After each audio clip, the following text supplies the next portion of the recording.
mayambu khurumjari ngasi hapsagadoi wari asi ngasi dagi sahi amani ki mamang da hapsagiba part 9 hapsagiba wari singi sabunamani hausi YouTube na content jingji yam kaneng jilakpa maramasina section da yadaba maruina wari happa channel jingi oina sapmanaba thumbnail picture amana part 1 da su 2 da su 3 da su sumaina mathang mathang sijinabaji yam section ningai oire masi sumaina chap manaba picture sijinaraga wari part 1 to 3 hapaji repetitive content hairaga moina monetization je ka e maramasina mamang da sumaina hapkiba ayi Phunga Wari jingji lauthajaraga amuk nauna compile toroga hapsabani masigi damakta tabiriba mayam jingda singdoksari makha tarakpada nungai nungairaba Phunga Wari uduna laksage thagachari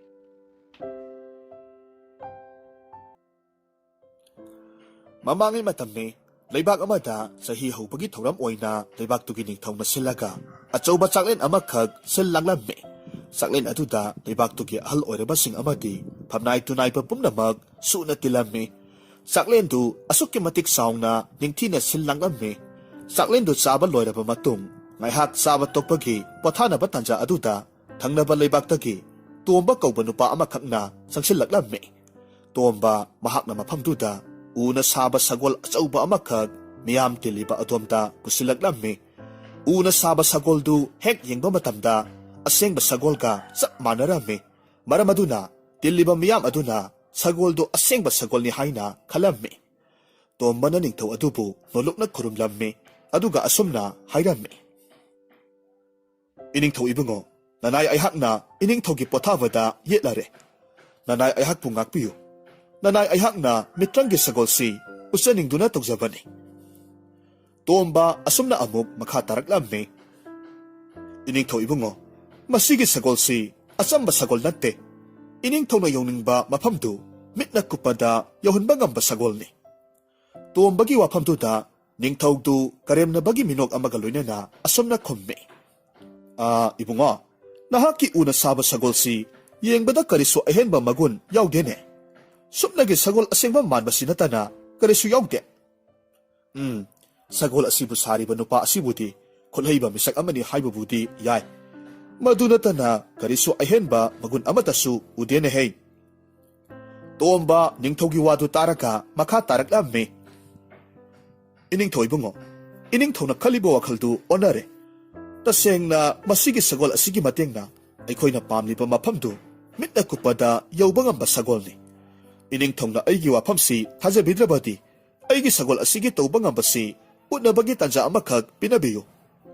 angakpa polam kayada ngaujaba ningthau adudi tombana hariba waduda sagoldugi matik magundu sangeng tawba pamlakle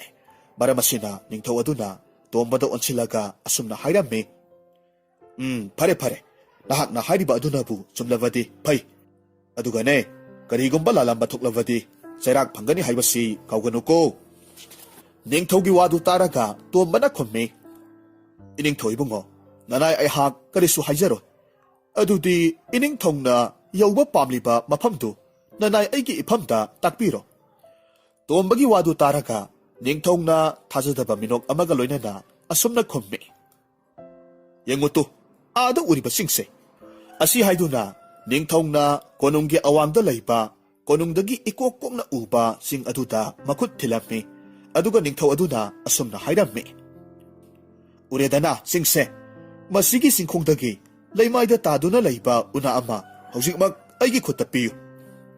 ningthaugi wadu hektaruba matamda tomba panthadana mahaki ugi sagol adugi mangak samda paliba sapidu leiramme sapidu hek leibaga ugi sagoldu atiyada yangna paikhatkre madu uba matamda konungda tiliba miyamdu ngakpana maya karaga yengnaraga lei khudakta mahak mitranggi sagoldu tonglaga ningthongna khudombina tiliba sing aduda mitna kupada yaukre adugal chingdugi leimaida taraga leiba una amakhak lokhatlaklamme pairaga amuk konungda halaklamme tombana unadu ningthauda katlaga asumna hairamme iningthoibungo nanai aihakna pujarakliba una asibu mityeng tabiyu ningthau adusu tombagi tobangamba asi ubada apenba poklamme ningthaugi pukningna mitranggi sagol asi tapna khoidaba hauраklamme ningthaudu tombada munna yenglaga asumna hairamme Hai, Tomba, nahaki ugi sagol sidi, yengbada achamba sagol malabasu, matik magundi yamna bulairin he. Nahaki wabu, thawai na laude haiduna, nang na aibu saurano se. Pare, nahaki ugi sagol se, aingonda yolo. Nahak na pamba, sanalo pa manimukta, apamba ay napige. Nahak na pamba sangdo, aingonda hayuk. Tomba, ning tawdugi wadu taraga, asum na kunat lamme. Ining taw ibungo. Karigumba ining taw na ugi sagol asigi, matik magun kang bataragadi, masi soda na magpambani haibase, ay nahana na kangkrabani. Adubo ining taw. Masigi sagol si ay isana saba na sade. Ining taw na ugi sagol asibu, pambiba tarabadi, nanay ay na haiba wada, ating balay ti haiduna, hana wasak piyo. Tuwambagi wadu taraga, ning taw na asum na kumlan me. Nahak na apamba do, hayune. Sanalo pa pamlabasu, pini. Karigumba nahak na ay gilaybak se, tangkay ama piyo harabasu, piragadaban. Tomba ning tawgiwado taraga, asum na kumme. Ining toibungo, sagol si sariba asing manupa aduna, nanay ay haki, hek poksariba isanupido, sagol sige mamal oy na lawkiban. Aduna ining taw na, sagol asibu pambirabadi, sagol sige mamal oy na ining tawgi isanupi, masahay bemadu, sagol sige mamal oy na ipamda sinabiyuto. Tumbagi wapamdu taruvada, diliba pamnayba mayamdu, nokning ba paururaba male, konjel hauna noktorak lamme, tauriba matawduda maza ibungwan singlembadi, asuki matik sauramme. Tumbagi tawang si makoybu usitabani hayna kalamme, adubo ning taw adudi asum na kalamme. Karisu toy na kaiba wana tese, mahak na haribase. Matik magulay ba sagol asigi mamal oy na, aygi amat na poksabi isano pibu piki bahay basi, toydok na kaidaba mali. Asum na kanduna, ning taw na paukumpigi kalingay da, kanghawda na maza ibungo singlemba sang silaklamme aduga kamlagki. Kari, nangguman na adom na hekta maghayba na tikla. Laybak amagi maza ibi mabu, sagol amagi mamal oy na lawba. Masinagiti, ning tawda among on silaga asum na makatarak amme. Ipa ibungo, masigi nupasin na hari bawase, yabi gano. Ipa ipulay ka tagadaba tabag, kay daw nung da tawge kanbi gano. Ning tawdu masano pagiwado tawada konjel kalap na asum na hayraki. Ipagi bungo, nahak na hari bawado, laybak masata ba mi amagi wangang ni haybasi, ipa naghangine. Adubo nahak na matik magun layba sagol asigi, matik magun kang dabara, natraga na, napaay na karipa kung pirakan ni haybasi kang dabra. Masigi matag sida nahag yawpam tokte ko. Yango, ugi sagol si ay nalawdra basu, nupa sina ato palaybaki ning kausingda, udkadaba adom layre. Ato pagi oy kraga taway se sak na ba ni? Ay gi oy hoba na hena patro. Adobo mahaki mapamda, ay ginay tong poksabi isano pibuti, karito bagi sinagadori pa. Adogi sarok, nahaki na taw haybabu, sagol se, mapalda putuglaga, tunglaga karam tawi haybado, changyang amuktang hana yung luso. Tumbadi, ning taw giwado tawada, mahaki ugi sagol si, ning taw na pamle, sweda na maglauraga ni hayduna, kanjarami, tumba haraw na, maza ibungo singlemba gi manakta leplami, maza ibungo singlemba na, ugi sagol aduda, hek kakat baga, tumba na sagol dugi sa pising gi maramda, taket tawrami, adubo maza ibungo singlemba na, tumba na hariba wadu toy na tasilamde. Madugi mahod, mangagsam aduda, palibat sa pi amata, kan na layramme. Matamduda, maza ibungo singlembadu, ugi sagol dugaloy na, at yada yang na paikat kre. Tumba amati, ning tawgi manay karaga, maza ibungo singlembabu, nung tagtagi sagol aduga, tarak pa ngayramme. Adubo tarak pa kaubalay trabaduda, tumba mi paiba pokladuna, ning tawgi manakta laklamme, asum na hayramme. Ining taw ibungo, maza ibungo singlembadu, nanay ay na sagol gi sa pising dugi maramda, take hayjaban. Adubo ay giwado tabida na, sagol dugi paikat pagi sa pitu, kan na layraga, adumag paikat kibana, hausik pao ba, tarak pa kauba laytre. Nanay ay gi asoy badi, nasete. Nanay ay bu, sayrak bibigano. Ay di asam na kudong kibasi, tokani, hangzahawdaban. Ning tawdu, tuwambagi wado tawada, mahakinay tumpok sa ba masano pato, mapang kangda na mangkiba tare kanduna, pakat na kapahawrak lamme, adubo pantabat daw na, sao na tuwambadaw on silaga amok, asum na hayramme. Nate, nahakpo isanupasing imba na paikatkiba matamduda, maabu kauraga, taraknaba sapidu, laifam takpa kaidawbage. Ningthawgi wafamduda, tomba na pakat na, latli-latli taong na asum na kumlami. Iningthaw, nanay ayhak na sa pisingduki maramda, maza ibungonda, sandok na taksagi kantuna, wahudok sabani. Adubo ay giwadu tabida na, maza ibungona, paikat na ba sa pido, kanglaylay kibani. Asum na haydo na, amok makatarak lami. Iningthaw ibungo, tuway na di tawayway bigano. Sagol du masana amok malemda, tarak pangambagi magun yawzabani. Tombagi wadu da, saong na kumnak lami. Madubo, mataw karam na no. Karigumba sagol du, tarak lihay na kalasi. Maduda, karigumba, apakpa ipakumbada, na taga na, nung jaw na singda, tasin ba taragadi, kamdaw ni. Ay di mangzarene, adom torobadi. Tomba, ningtaw dugi wadu taraka, taha-taha kumnak lami. Iningtaw ibungo, adugi di, tuway na wabigano. Sagol du, apakpa ipakta higom na, tawba yabani. Aduna isingda tasilabasu, tuway na nung sa tiningay oide. Nung jaw daya silabasu, sokta na ba yawbani. Madugi damag iningtaw na wabigano. Maza ibungo na tong liba sagol du, ugi oy jarabasu, asam ba sagol natte, matik magun laikra ba sagol ni. Ningtaw du tombagi wadu taraka, hena saurak lami. Pare, ay ta ahum pawbadi, warabasuwana ngayrage. Madugi matungda, ay gi sanupado, nahak na ipamda sinabangam draba, nahak kinasaga nangagka, tungan tare haybase, nahak kawgano. Asum na haydo na, ningtaw adu na, manay masal mayanda, tawdaram mi. Hay, nakoy kanalay, masigino pa si kasamsang datambo.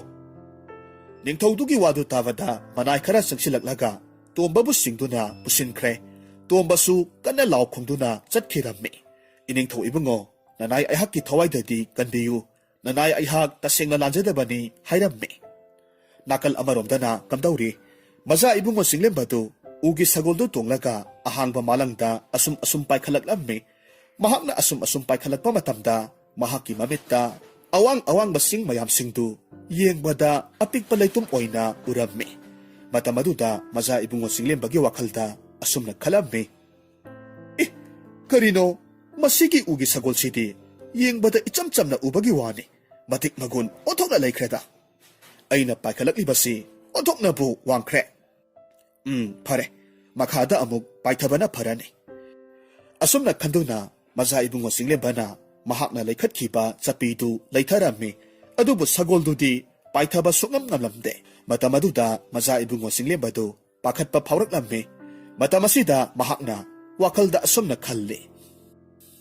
Ihe, ay di, tumba na sa pilay bagi matangda, takpo dosu, muna tahaw drene. Ay di, mataw karam na amok paitani tawrise. Laibag pabadi, maza ibungo singlimba na, ugi sagol dugi mangagsamda, asum namba matamda, ato pa sa pi amamog, hanagi adudagi, karapik na, sa pi amakag, sagol dugi manakong mayada, tengnarami. Matawaduda, mahak na haraw na, sa pi duda, layrami. Matamaduda kanghawda na, ugi sagol du, malem lay maitam na, akan basahum amagaloy na, paitaraglami. Maza ibungo singlimba na, ugi sagol du, asum tong laga paitaragpa matamda, matamso asum haujin kibadagi, numidang o silaglammi. Matamso asum mamsilak paduda, wakalda asum nagkanba hauraklammi.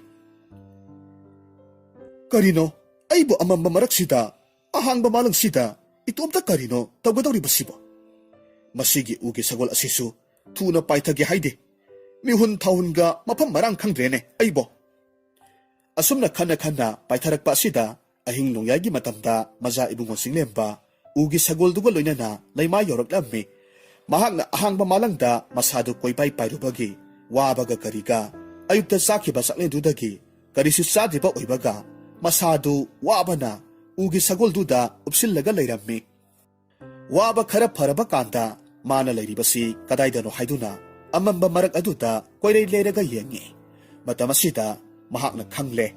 Mahak na layriba mapamsi. Asawba ko nung ngamagi yung tagtani haybasi kang bangamle. Koy na yung nagpamatamda kangle at ang banong kaya na natagtuklaga ko nung giyong tagtu sa pugi maongda kupani haybasi mahak na kanglami. sapu man ba yumthaktugi nakanda thong macha amakhak palibadu mahakna uramme yamna thuna thongdugi manakta laknamme mahakna thongdu makutna haiphet iluba matamda thongdu puna thadana thamlamba thong oirambana hangdoraklamme manungda dolangi siri thak thak leiba thengnaramme atopa kanagumba misak ama oiramlabadi dolangi siridu kumtharakpa haibasi kiramgadabane adubu maza ibungo singlembadi thoina khanjiluba tawdana dolandugi siridu kumthaba hawraklamme dolangi siridu kumthana mahakki mapukningda asumna khalamme aina makhoigi mangnanaba karisu tawdraga loire adubu oirabadi yumbu asinasu aibu uba matamda karisu thoina pakhatpa pokloida asumna khana dolangi siridu kumtharaklamme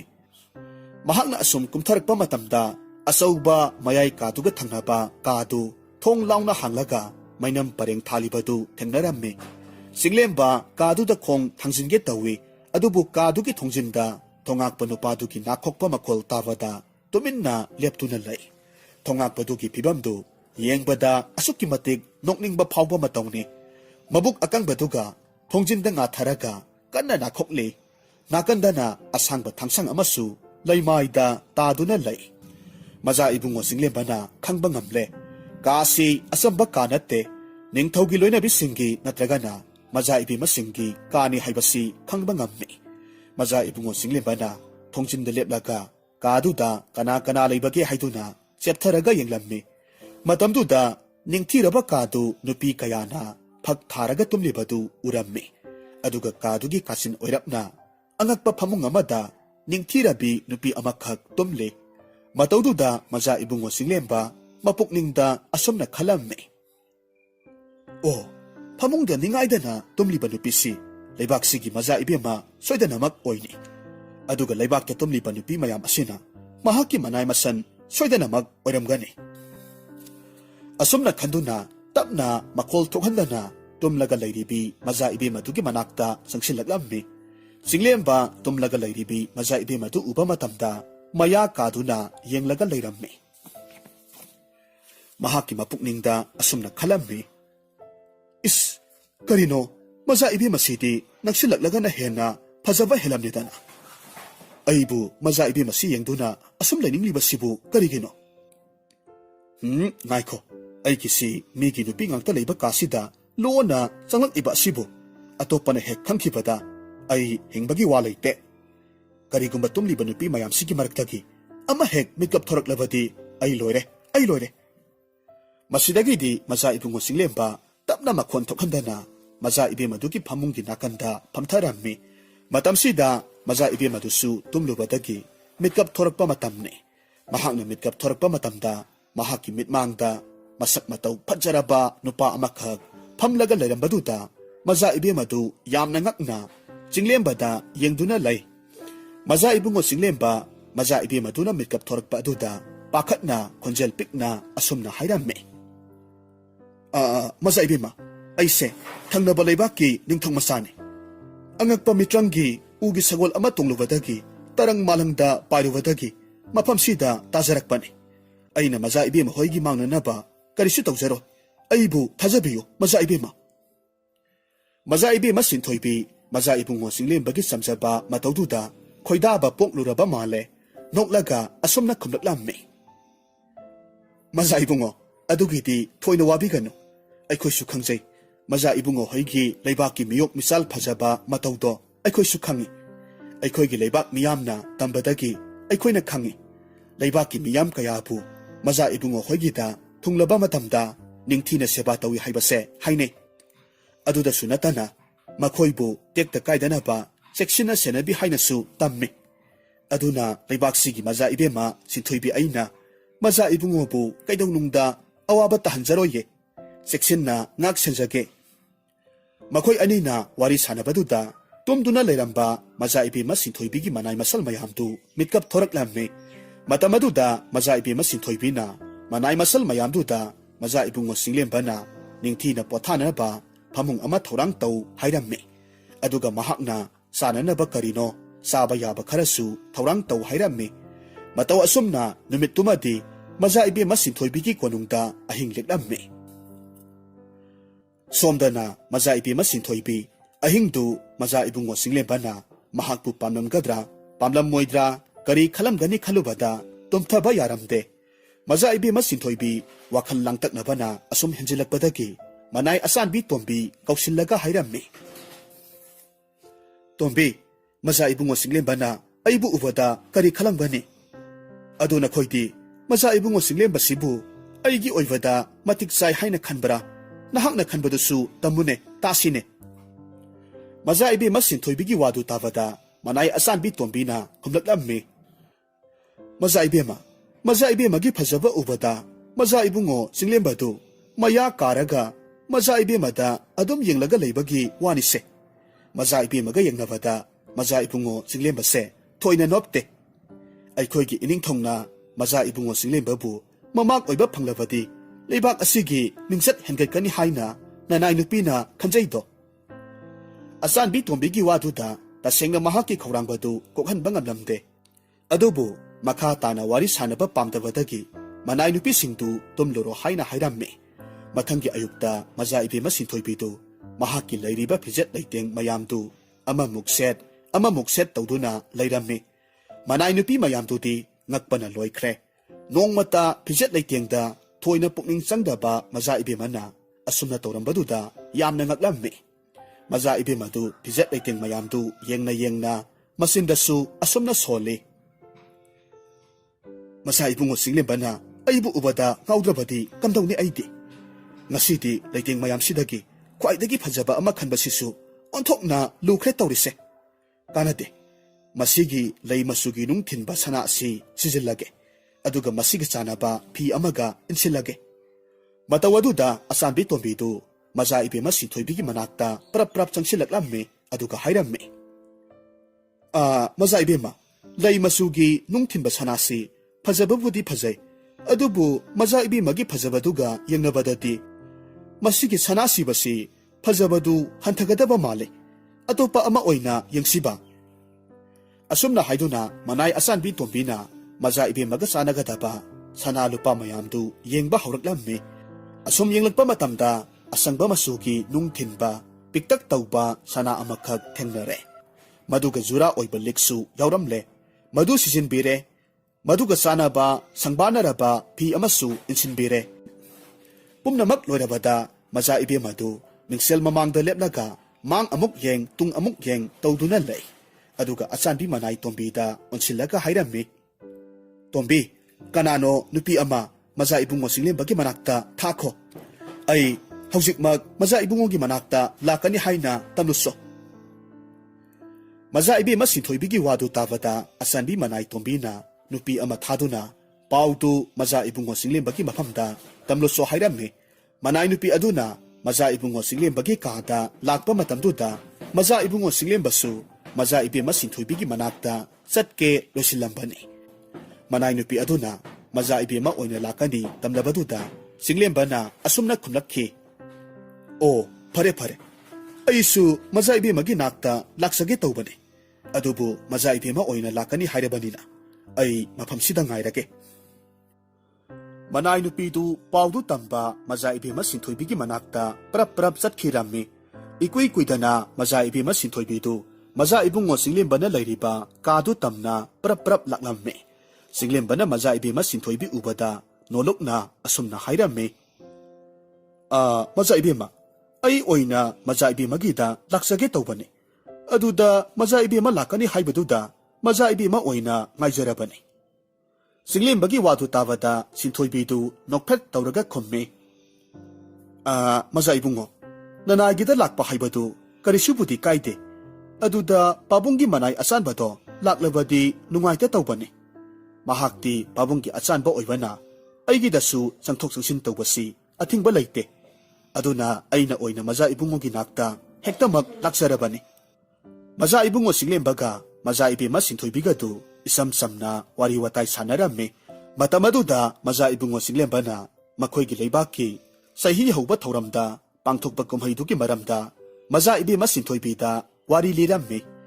maza ibungo singlembadu harauna asum wari lirambadagi MITRANGGI SAGOL dugi tangkak lausilakpa matamda mahaki oiriba saktamdu ubaduda maza ibema sinthoibidi nokningba phaurammi adubu mahak nokpadi noklamde singlembasu mahakki waridu makha taraklammi aina hanadagi budi adum khangle aikhoi pabungdo anauba angakpa potchei uba yadabani aduna mitranggi sagoldu pamba poklabanina tombada mahakki apamba piyu pigani haina hairammi masidagi maza ibungo singlembadu sor sangna amuktang hondoklaga asumna makha tarakki madugi mahapapi tombado madugi khudong chaba lauraga mahakna mitranggi sagoldugi mamal oina aigi amatta yaujabi isalbu mangonda piyu haina hektamak hairakpagi wani wadu tavada phamnaiba mayamdi mabuk paidana noklibani makhoina adumna ahalbu karim kathaina baduda aina mai hauba makai sauramme aduna tombabu matik saba dandi piyu haiduna pabungda aina haijabani adubu aremba takre madugi mahut pabungna aibu ugi sagolchi thauraga changeng karam tawbage yingluso haina aibu thaudarakkhibani maza ibungo singlemba asi hairaga mahakna sinthoibida matau karamna mahakna konungsida thunglakhiba haibadu marik sumna tamlammi aduga amuk hairakhi maza ibema na iphamda utpiriba thongjal asigi tawbimal khangba utpa oina ai haksi maza ibemagi oirabani maza ibemagi apamba pumnamak aigisu apamba oirabani sinthoibidi maza ibungo singlemba na hairakliba wadu tarubada haraubagi ngamkhai laikhidre adubu ikaibasu puklammi ikaibana mahakki tangaurabi khajaidu ngangsang ngangsinduna haikha angangba malammi mataududa maza ibungo singlembadi thawai taana yingjerammi sinthoibidu ikaibadu khangjilaga tapna hairakhi maza ibungo na aihakpu punsida amukta khaludaba nungaibagi ipakta tahonbire nanai nupisu maza ibungo na chatpa mafam khudingmak natung injage ware waminasi nungaiminasi aihaksu maza ibungo gi damak lepcharabani aigi apamba khuding maza ibungo gi su apamba oigani haibadudi haibiganu nahaki konungda ningtamna haina humna panbagumna mafam asidasu maza ibungo gi naning tawbiyu maduda kananasu apanba pihallo sinthoibigi wadu tabada maza ibungo singlembadu wa haige tawbani adubu tanja aduda manai asanbi tombina sakpau puduna laklamme aduna maza ibungo singlembadu tomin laikre masidagidi makhoi anidu walan hainada sak sanabagi damak saksang lomda changnakre maza ibungo singlembana saksangda sak saba changakpa matamdadi saksanggi kaduda apakpa phan amada mathel lukoi kayamarum thelaga leibadu urammi nakandana maza ibima sinthoibigi manai masal kayana awat apa hapnabagi damak leptuna leirammi maza ibungo singlemba amadi maza ibima sinthoibi makhoi anidu hauraba mathel lukoi mayamdu saraba matungda makhal mathel suuna hauba konumgi leikolduda pothaba laklammi singlembadi leikondugi akoibadu koyeng yenglaba matungda sinthoibida onsilaga asumna hairammi maza ibema aigi pabunggi konungda leiriba leikondudagi hena phajaba leikonsi leiramgani khaludabani adubu maza ibema hoigi konunggi leikonsi onthoknabu ningthijakre makhal suuna hauriba leising asina hena amukka magul hablare maza ibungo nakhoigi konung amadi leikonsingdu karam taramgadage haibado aidi tasengna khangde aduna aikhoigi leikon asiga sangdamnabasu pamjade aikhoigi konungsisu aina mamal hantahaningde adubune maza ibungo na ipaning thogi manakta changduna sakhang maikhangladuna aikhoi anigi luhongbagi wafam hauduklabadi aina ayagi matik nungaijagani sintoibina khalle madudi karigumba mapabung ningthongna singlembabu uba matamda mahakki samjaba amadi thaksi khasi khangba matawasida mahakpu soidanamak maza ibungo singlembada thajaba pamgani haibasi khalle adubu maza ibungo singlembana khumlakliba pakhum aduga mahakna khalamliba aduga yamna tayo narammi maza ibungo singlembadu yamna singlemna asumna khumlaklammi maza ibema na hariba wafam dubudi aigi laibak yamna phabani adubu aina adumna tawbadu leibak amagi ningthauda thaksi khasi khangdaba oina tagadra khalito adugi sumathakta luhongbagi wafam hodokpa tarabasu aigi leibaki inai isan mayam yauraga khudol kayaga loinana leibak pungjaw thinna haiba changba pame madu natrapadi nakhoigi pabung ningthongna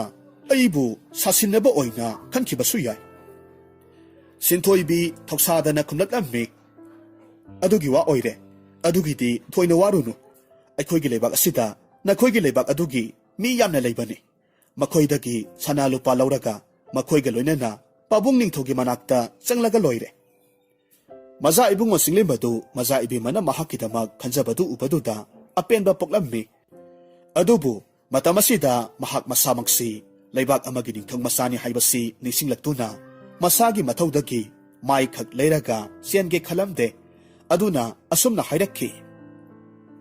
maza ibema na aigidamak hotnariba asida aina karina tobimal utsige haibasi khangdre adubu maza ibimana hariba wafamdudi aidi kaya pamjade adugi sumathakta aina hojik maza ibimagi konungsida nungaina leithoklibasi aigi pabung ningthodudi aibu thiba khangdadana awaba oiramlagani to pabung ningthongna aigidamak awa maisa langduna leiraga aina sida nungaina leithokpa haibasi masa ama oibada matik yamna sadre aduna ai thuna aigi leibakta hallage haina khalle aduga pabung ningthauda hainaraga maza ibemabu hainaba laklage masi phawbadi warabasuwana maza ibemana ngaibiramu maza ibema sinthoibidu maza ibungo singlembagi wadu yaba kauba leiramde karigumba maza ibungo singlembana mahakki leibak yokhibaga mahakpu kawkhrabadi asum haina pakhatcharammi aduna maza ibungo singlembana mahakki leibakta hallage haiba yaramde upai leitabadagi maza ibungo singlembadu mahakna mahakki leibakta hanba matamda maza ibema sinthoibisu puduna chatlage haina hairammi matau asum tongna maza ibungo singlembana maza ibema sinthoibibu ugi sagol aduda tonghallaga makhoi ani singlembagi leibakta chatnaba thorang taurammi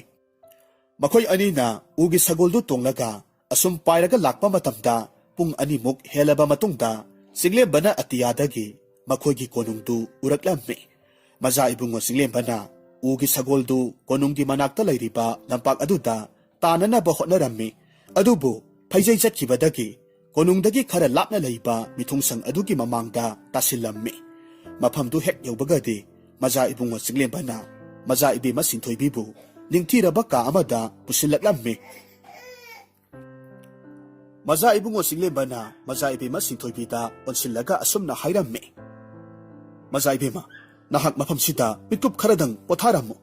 ai pabung ningthauda nahak loinara I haiduna paudam tamlukhike aduga nahakpu okpa bazai bengun ga loinana lakke asumna hairamlaga maza ibungo singlembadu mithungsang aduda leiramba sagol ama thoraga konung maikai pangkhirammi maza ibungo singlembana lambi sayang thakta sagol thoraga lakpa ubada leibak adugi miyamdi haraubagi ngamkhai leiramde mafam khangdana mangkhrabara sikhrabara changlibara khangdana leiruraba makhoigi leibaki maza ibungo aduna hingduna lakpasi ubaduda leibak miyamdu harauna maza ibungo bu oklammi maza ibungo singlembana konung yorokpa matamdadi mapabung ningthaudu manai masal mayamga loinana maza ibungogi aroiba mathau mangam pangthoknabagi thaurang tawduna leirammi matamaduda maza ibungo singlembana mapabung ningthaubu kaujarammi masa kainabagi maisa khangliba ningthaudu masagi khonjal tabada yamna ngakna kadomdagi tariba khonjal no haiduna leithorakpa matamdadi masa nupadu lepnaga leirambaduda ningthaudu nungaibagi mapa leikhidre ningthaudu masa nupa ubada harauna masabu chetna konsinbirammi aduga singlembada nungsina yenglaga asumna hairammi ipagi bungo nangbo asuk kuibasi kadaida leirubage nangi wakhalda ipati laiman oirabani adubu ngasi isana ipagi mangda leplabase masimuk ipa penba leitre ngaiko nangbu ugi sagoldu tungbada kari kari tauba haibado ipada tammu tasi maza ibungo singlembana ugi sagoldu tongduna thauba matamda thengnarakpa khudingmak tamlammi masida sunatana matau karam tongna thangnaba leibaki maza ibema sinthoibiga thengnarakhiba amadi maza ibema aduna mahakpu ningthina seba tawbiba adusu tamlamme aduga maza ibema aduga yumban pusida khong thangjinminasi haiduna hainai haibasu hairamme maza ibungo singlembana wari asum lirambadagi mapabung ningthogi maphamda asumna hairamme ipa ibungo nasana pabungdagi yathang amatang lawjage nasana maza ibema adubu aigi loinabi oina loksilage haina khalledo aduna ipa ibungo na aikhoi anigi luhongbasi amuktadi yabiyo maza ibema sinthoibido haujik aigi ugi saguldu tongduna lakminnabani adubu ipa ibungo na yabiroidra khanduna konungdagi khara chatlaga leiba mithung sangaduda mahak haujikmak leihoribani mahakna aibu lakpa soidana ngairamne asumna haiduna maza ibungo singlembana mapabung ningthogi makhongda tuge tawi adubu mapabung ningthongna masabu ngakpiraga asumna hairamme hai nupa masa nakhoi anigi luhongbado ipana yarabani kadai haujikmak nupi masado purau aina leibak pungjau thinduna nakhoi anibu luhongbigani asumna haiduna ningthongna manai masal mayam aduda masanupagi aroiba mathau mangam pangthoknaba tawrambadu toklo hairamme madugi mahod bazai bengun khongatlu maza ibe masinthoibibu olunabagi-damak thongdaramme aduga ningthau aduna atopa manai kharadana kaisum sangda phajinduna thamliba tombabu mahakki manakta puthora uhaina hairamme ningthaugi yathang phanglabada manai kharana tombabu ningthaugi manakta puraga laklamme ningthauna tombado ansilaga asumna hairamme tomba aina nangbu matam asuk kuibase kaisum sangda phajilaga thambagi maramde aigi amata yawba isanupana mafam khangdana mangkhiba adugidamakni adubu haujikti mahak laklabanina nahaki naraldo ngakpirake nahaki ugi sagoldu puraga aigi leibaksidagi yamna thunamak chatkro leibaksida khongul taranu ko tomba ningthongna adumna hairaba aduda ningthogi mafamda nolukpa thawgalon ulamlaba matung mafamdudagi thoraklamme tombana konunggi sanathong yoksilakpa matamda thongakpa aduda matam asuk kuibasi maza ibungo singlembadi kadaida leirui kari maram leibage haina hanglamme tombagi wadu tabada thongakpa aduna akhangba pumnamak tombada hairam masida sunatana maza ibi masinthoibina mithungsang aduda leihori haibagi pausisu tombagi mafamda tamlamme tombana thongakpa aduna tamliba paudu tabada mapukningda asumna khalammi oh kayada phatkidaba mapa masano aibuna kaisum sangda phajilaga bondi oina lehanba aduga maza ibungo singleba sina thawa isa sadana nungaina aikhoigi leibaki maza ibemana seba tawraga leithokpa aduga aibuna kaisum sangi amamba kaduda iru iyang kemba makhai lehanba kangani aina kaidoba ngambage haibado utpa taredana tomba mahakpu laknabagi laman khumge khanduna maza ibe masinthoibina leihoriba mithung sangdu tamna magi sagoldu tonglaga yangna pairaklamme mafamdu hek yobagadi mithung sangdugi thongakpa aduda asumna hairamme mahasoi aihaki mitranggi ugi sagol asida maza ibe masinthoibibu tonghallaga konumda pura uhaina ining thongna aihakpu tharakpani mithung sangadugi thongakpa aduna tombabu hek ubada khangle tha ahumgi mamangda makhoigi leibaki ningthongna kaisum sangda bondi oina thamkhiba tomba aduni haibasi khangni tombana athingba amata yaudana lakpaduda thongakpa aduna tombana haribadu asengba oiraboi khalamme maramaduna thongakpa aduna tombabu maza ibe masinthoibiki manakta pusilaklamme aduga paudu maza ibe masinthoibida tamlamme maza ibe masinthoibidi konungdagi maza ibungo singlembana tharakpani haiba aduda harauna asumna hairamme angamba thuna konung maikai pangasi ai mafam sita leibase isasi ipa pakhatle tombadi maza ibe masinthoibina mahakpu thajabaduda mahakki langda thure khanbata harauba poklamme tombana maza ibe masinthoibibu mahakki mitranggi ugi sagol adugi sabanda kakat halamme tombasu maza ibe masinthoibina ugi sagol duda hek phamkhibaga mahaksu maza ibe magi tungda kakatlamme phamlaga ugi sagol dugi mangaksamda paliba sapi aduda leijabi thaduna leikhatlamme tanja aduda asomda maza ibungo singlembana manai masal mayamga loinana maza ibe masinthoibibu mithungsang adudagi ꯂꯧꯕ ꯂꯥꯛꯂꯝꯃꯤ꯫ ꯃꯈꯣꯏꯅ ꯁꯒꯣꯜ ꯇꯣꯡꯗꯨꯅ ꯀꯣꯅꯨꯡꯗꯒꯤ ꯈꯔ ꯊꯧꯗꯣꯔꯛꯄ ꯃꯇꯝꯗ ꯃꯤꯇ꯭ꯔꯪꯒꯤ ꯎꯒꯤ ꯁꯒꯣꯜꯗꯨ ꯑꯇꯤꯌꯥꯗ ꯄꯥꯏꯈꯠꯈꯤꯕ ꯃꯈꯣꯏꯅ ꯎꯔꯝꯃꯤ꯫ ꯇꯣꯝꯕꯗꯤ ꯃꯍꯥꯛꯀꯤ ꯄꯦꯟꯗꯕ ꯄꯨꯝꯅꯃꯛ ꯃꯆꯥ ꯏꯕꯦꯝꯃ ꯁꯤꯟꯊꯣꯏꯕꯤꯒꯤ ꯃꯊꯛꯇ ꯍꯩꯊꯔꯒꯦ ꯈꯟꯈ꯭ꯔꯦ꯫ ꯑꯗꯨꯅ ꯃꯍꯥꯛꯀꯤ ꯎꯒꯤ ꯁꯒꯣꯜꯗꯨ ꯂꯩꯕꯥꯛꯁꯤ ꯊꯥꯗꯣꯛꯂꯒ ꯑꯇꯣꯞꯄ ꯃꯐꯝ ꯈꯪꯗꯕ ꯖꯒꯥ ꯑꯃꯗ ꯇꯥꯍꯜꯂꯒꯦ ꯍꯥꯏꯅ ꯈꯟꯈꯤꯔꯝꯃꯤ꯫ ꯇꯣꯝꯕ ꯃꯍꯥꯛꯀꯤ ꯄꯦꯟꯗꯕ ꯄꯨꯝꯅꯃꯛ ꯃꯆꯥ ꯏꯕꯦꯝꯃꯗꯨꯒꯤ ꯃꯊꯛꯇ ꯍꯩꯊꯔꯒꯦ ꯍꯥꯏꯅ ꯈꯜꯂꯝꯃꯤ꯫ ꯃꯔꯝ ꯑꯗꯨꯅ ꯃꯍꯥꯛꯀꯤ ꯃꯤꯇ꯭ꯔꯪꯒꯤ ꯎꯒꯤ ꯁꯒꯣꯜꯗꯨ ꯑꯔꯩꯕ ꯃꯈꯩ ꯂꯩꯈꯠꯂꯒ ꯂꯩꯕꯥꯛꯇꯨ ꯊꯥꯗꯣꯛꯇꯨꯅ ꯃꯐꯝ ꯈꯪꯗꯕ ꯂꯩꯕꯥꯛ ꯑꯃꯗ ꯇꯥꯍꯜꯂꯒꯦ ꯍꯥꯏꯅ ꯈꯜꯂꯝꯃꯤ꯫ ꯃꯇꯝ ꯑꯁꯤꯗ ꯃꯆꯥ ꯏꯕꯨꯡꯉꯣ ꯆꯤꯡꯂꯦꯝꯕꯗꯤ ꯃꯄꯥꯕꯨꯡꯒꯤ ꯀꯣꯅꯨꯡꯗꯒꯤ ꯊꯣꯛꯂꯛꯄꯗ ꯉꯥꯏꯔꯤ꯫ ꯃꯄꯥꯕꯨꯡ ꯅꯤꯡꯊꯧꯅ ꯃꯆꯥ ꯏꯕꯦꯝꯃ ꯁꯤꯟꯊꯣꯏꯕꯤꯕꯨ ꯂꯧꯁꯤꯟꯕꯤꯒꯅꯤ ꯍꯥꯏꯔꯛꯄ ꯑꯗꯨꯗ ꯃꯆꯥ ꯏꯕꯨꯡꯉꯣ ꯆꯤꯡꯂꯦꯝꯕꯗꯤ ꯌꯥꯝꯅ ꯍꯔꯥꯎꯅ ꯃꯄꯥꯜ ꯊꯣꯔꯛꯂꯝꯃꯤ꯫ ꯑꯗꯨꯕꯨ ꯃꯍꯥꯛ ꯃꯄꯥꯜ ꯌꯧꯔꯛꯄ ꯃꯇꯝꯗꯗꯤ ꯃꯆꯥ ꯏꯕꯦꯝꯃ ꯁꯤꯟꯊꯣꯏꯕꯤꯗꯨ ꯇꯣꯝꯕꯒ ꯂꯣꯏꯅꯅ ꯃꯤꯇ꯭ꯔꯪꯒꯤ ꯁꯒꯣꯜ ꯇꯣꯡꯂꯒ ꯑꯇꯤꯌꯥꯗ ꯄꯥꯏꯈꯠꯈꯤꯕꯗꯨ ꯎꯍꯧꯔꯝꯃꯤ꯫ ꯇꯣꯝꯕꯗꯤ ꯃꯍꯥꯛꯄꯨ ꯑꯣꯠꯈꯤꯕꯒꯤꯗꯃꯛ ꯅꯤꯡꯊꯧ ꯑꯃꯗꯤ ꯃꯆꯥ ꯏꯕꯨꯡꯉꯣ ꯆꯤꯡꯂꯦꯝꯕꯒꯤ ꯃꯊꯛꯇ ꯂꯃꯟ ꯈꯨꯝꯕ ꯉꯝꯂꯒꯅꯤ ꯈꯜꯂꯨꯕꯗ ꯃꯊꯃꯣꯏꯗ ꯍꯔꯥꯎꯕ ꯄꯣꯛꯂꯝꯃꯤ꯫ ꯃꯆꯥ ꯏꯕꯨꯡꯉꯣ ꯆꯤꯡꯂꯦꯝꯕꯗꯤ ꯇꯧꯔꯛꯂꯤꯕ ꯃꯇꯧꯗꯨꯗ ꯋꯥ ꯉꯥꯡꯕ ꯐꯥꯎꯕ ꯀꯥꯎꯊꯣꯛꯈ꯭ꯔꯦ꯫ ꯃꯄꯥꯕꯨꯡ ꯅꯤꯡꯊꯧꯗꯨ ꯇꯣꯝꯕꯒꯤ ꯑꯗꯨꯒꯨꯝꯕ ꯎꯁꯤꯠꯇꯕ ꯃꯇꯧꯗꯨꯗ ꯃꯆꯤꯟꯗ ꯑꯊꯤꯕ ꯋꯥꯍꯩ ꯀꯌꯥ ꯃꯔꯨꯝꯅ ꯇꯣꯝꯕꯕꯨ ꯆꯩꯕ ꯍꯧꯔꯛꯂꯝꯃꯤ꯫ ꯃꯄꯥꯕꯨꯡ ꯅꯤꯡꯊꯧꯅ ꯈꯣꯟꯖꯥꯎ ꯊꯥꯔꯒ ꯆꯩꯔꯤꯕꯗꯨ ꯇꯣꯝꯕꯅꯗꯤ ꯇꯥꯕ ꯅꯠꯇꯦ꯫ ꯅꯥꯀꯜ ꯑꯃꯔꯣꯝꯗ ꯃꯆꯥ ꯏꯕꯨꯡꯉꯣ ꯆꯤꯡꯂꯦꯝꯕꯗꯤ ꯃꯍꯥꯛꯅ ꯊꯋꯥꯏꯅ ꯇꯥꯅ ꯄꯨꯖꯔꯛꯄꯤ ꯃꯆꯥ ꯏꯕꯦꯝꯃ ꯁꯤꯟꯊꯣꯏꯕꯤꯕꯨ ꯃꯍꯥꯛꯀꯤ ꯃꯤꯠꯃꯥꯡꯃꯛꯇꯗ ꯑꯇꯣꯞꯄ ꯅꯨꯄꯥ ꯑꯃꯅ ꯄꯨꯔꯒ ꯆꯠꯈꯤꯕꯗꯨꯗ ꯃꯩ ꯍꯧꯅ ꯁꯥꯎꯔꯝꯃꯤ꯫ ꯃꯍꯥꯛꯅ ꯃꯨꯟꯅ ꯈꯟꯊꯔꯨꯕꯗ ꯑꯁꯨꯝꯅ ꯈꯟꯖꯔꯝꯃꯤ, ꯃꯆꯥ ꯏꯕꯦꯝꯃ ꯁꯤꯟꯊꯣꯏꯕꯤꯕꯨ ꯆꯦꯛꯁꯤꯟꯅ ꯁꯦꯟꯅꯍꯧꯗꯕꯗꯒꯤ ꯊꯣꯛꯂꯤꯕꯅꯤ ꯍꯥꯏꯅ ꯈꯟꯖꯔꯝꯃꯤ꯫ ꯃꯆꯥ ꯏꯕꯦꯝꯃ ꯁꯤꯟꯊꯣꯏꯕꯤꯗꯨ ꯃꯤꯇ꯭ꯔꯪꯒꯤ ꯁꯒꯣꯜꯗꯨ ꯇꯣꯡꯗꯨꯅ ꯑꯁꯨꯝ ꯄꯥꯏꯔꯒ ꯆꯠꯈꯤꯕꯗꯨꯗ ꯆꯤꯡꯂꯦꯝꯕꯒꯤ ꯃꯤꯠꯃꯥꯡꯗꯒꯤ ꯃꯃꯤ ꯁꯥꯝꯈ꯭ꯔꯦ꯫ ꯆꯤꯡꯂꯦꯝꯕꯅ ꯃꯊꯃꯣꯏꯗ ꯑꯁꯨꯝꯅ ꯁꯣꯟꯖꯔꯝꯃꯤ, ꯑꯣ, ꯑꯩ ꯍꯧꯖꯤꯛ ꯀꯔꯤ ꯇꯧꯅꯤ? ꯑꯩ ꯇꯨꯃꯤꯟꯅ ꯂꯩꯊꯣꯛꯄꯗꯤ ꯆꯨꯝꯗꯦ꯫ ꯃꯆꯥ ꯏꯕꯦꯝꯃ ꯁꯤꯟꯊꯣꯏꯕꯤꯒꯤ ꯈꯣꯡꯒꯨꯜ ꯂꯤꯕꯅ ꯆꯨꯝꯒꯅꯤ꯫ ꯆꯤꯡꯂꯦꯝꯕ ꯃꯄꯥꯕꯨꯡ ꯅꯤꯡꯊꯧꯒꯤ ꯃꯅꯥꯛꯇ ꯂꯥꯛꯂꯝꯃꯤ꯫ ꯃꯆꯥ ꯏꯕꯦꯝꯃ ꯁꯤꯟꯊꯣꯏꯕꯤꯕꯨ ꯊꯤꯔꯨꯒꯦ ꯍꯥꯏꯅ ꯍꯥꯏꯔꯝꯃꯤ꯫ ꯃꯍꯥꯛꯀꯤ ꯋꯥꯗꯨ ꯇꯥꯕꯗ ꯃꯄꯥꯕꯨꯡ ꯅꯤꯡꯊꯧꯅꯁꯨ ꯃꯆꯥꯅ ꯍꯥꯏꯔꯤꯕ ꯋꯥꯗꯨ ꯌꯥꯕꯤꯔꯝꯃꯤ꯫ ꯃꯄꯥꯕꯨꯡ ꯅꯤꯡꯊꯧꯅ ꯌꯥꯕꯤꯔꯕꯗ ꯃꯍꯥꯛ ꯀꯣꯅꯨꯡ ꯊꯥꯗꯣꯛꯇꯨꯅ ꯃꯤꯊꯨꯡꯁꯪꯗꯨ ꯇꯝꯅ ꯆꯠꯂꯝꯃꯤ꯫ ꯃꯍꯥꯛꯅ ꯃꯤꯊꯨꯡꯁꯪꯗꯨ ꯌꯧꯔꯛꯄ ꯃꯇꯝꯗꯗꯤ ꯃꯤꯊꯨꯡꯁꯪꯗꯨꯒꯤ ꯊꯣꯉꯥꯛꯄꯗꯨ ꯀꯤꯕꯅ ꯊꯛ ꯊꯛ ꯅꯤꯛꯂꯝꯃꯤ꯫